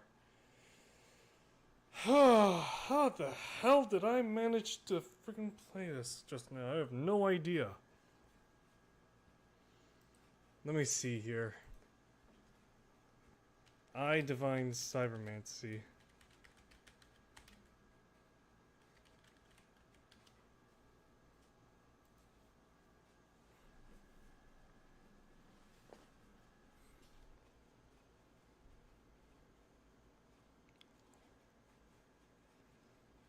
Okay, so, okay, so E.Y.E Divine Cybermancy, a game that is just a total, lack of a better word, mind fuck. To say the least, so to say the least, the main campaign of the game is very interesting, to say the least.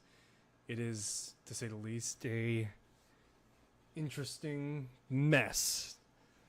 So, the story is that you are the Cybermancer, as I'll call you, as I'll call it. You are the Cybermancer going around serving your order of God knows what, dispensing out justice and taking corrupted bribes. And so throughout the entire duration of the story and campaign, I imagine what the game is about, what its main story is. The dream is that you, the Cybermancer, dream of ambitions of something more, to say the least. You dream of these things happening with the Federation, the Jian, the sects you're working for, the fact that you're going off and doing these feats of impossibility to escape your mundane life. Because with the main campaign, it's clear that the player character is in this strange and recursive loop, as it were, as he is having the same dreams over and over and reliving the same events over and over in different ways. And so I imagine the main campaign is just literally this existential Deus Ex what the hell scenario where the player character is just like facing and contending with the campaign. The campaign that being their order and the like. However, then we have temple mode, as I'll call it, because campaign mode differs greatly from temple mode. Campaign is basically you going through the scenarios that I just played through, where the player character deals with the having to slay their master, having to take orders from the commander, having to deal with the Xian, deal with the Federation, betray the Xian, betray the Federation, whatever. All these things that pretty much lead to being just like this strange hodgepodge world that now exists.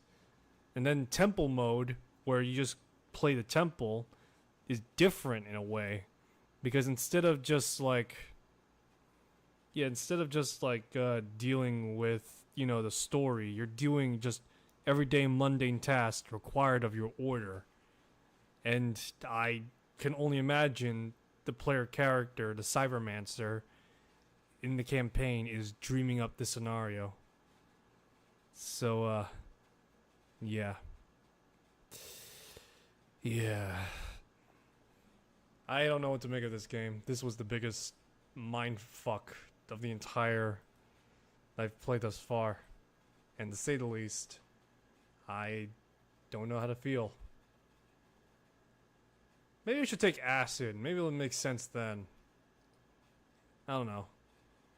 So, thanks for stopping by. Hope you enjoyed the stream. If you want to see more, I'll be streaming again tomorrow around the time of 1:30, to which I will not be streaming Cybermancy, because by God does my head hurt. And it's not because of a migraine, it's because of this game. So yeah, thanks for stopping by. Take care of yourselves. I'll see you soon in the next one.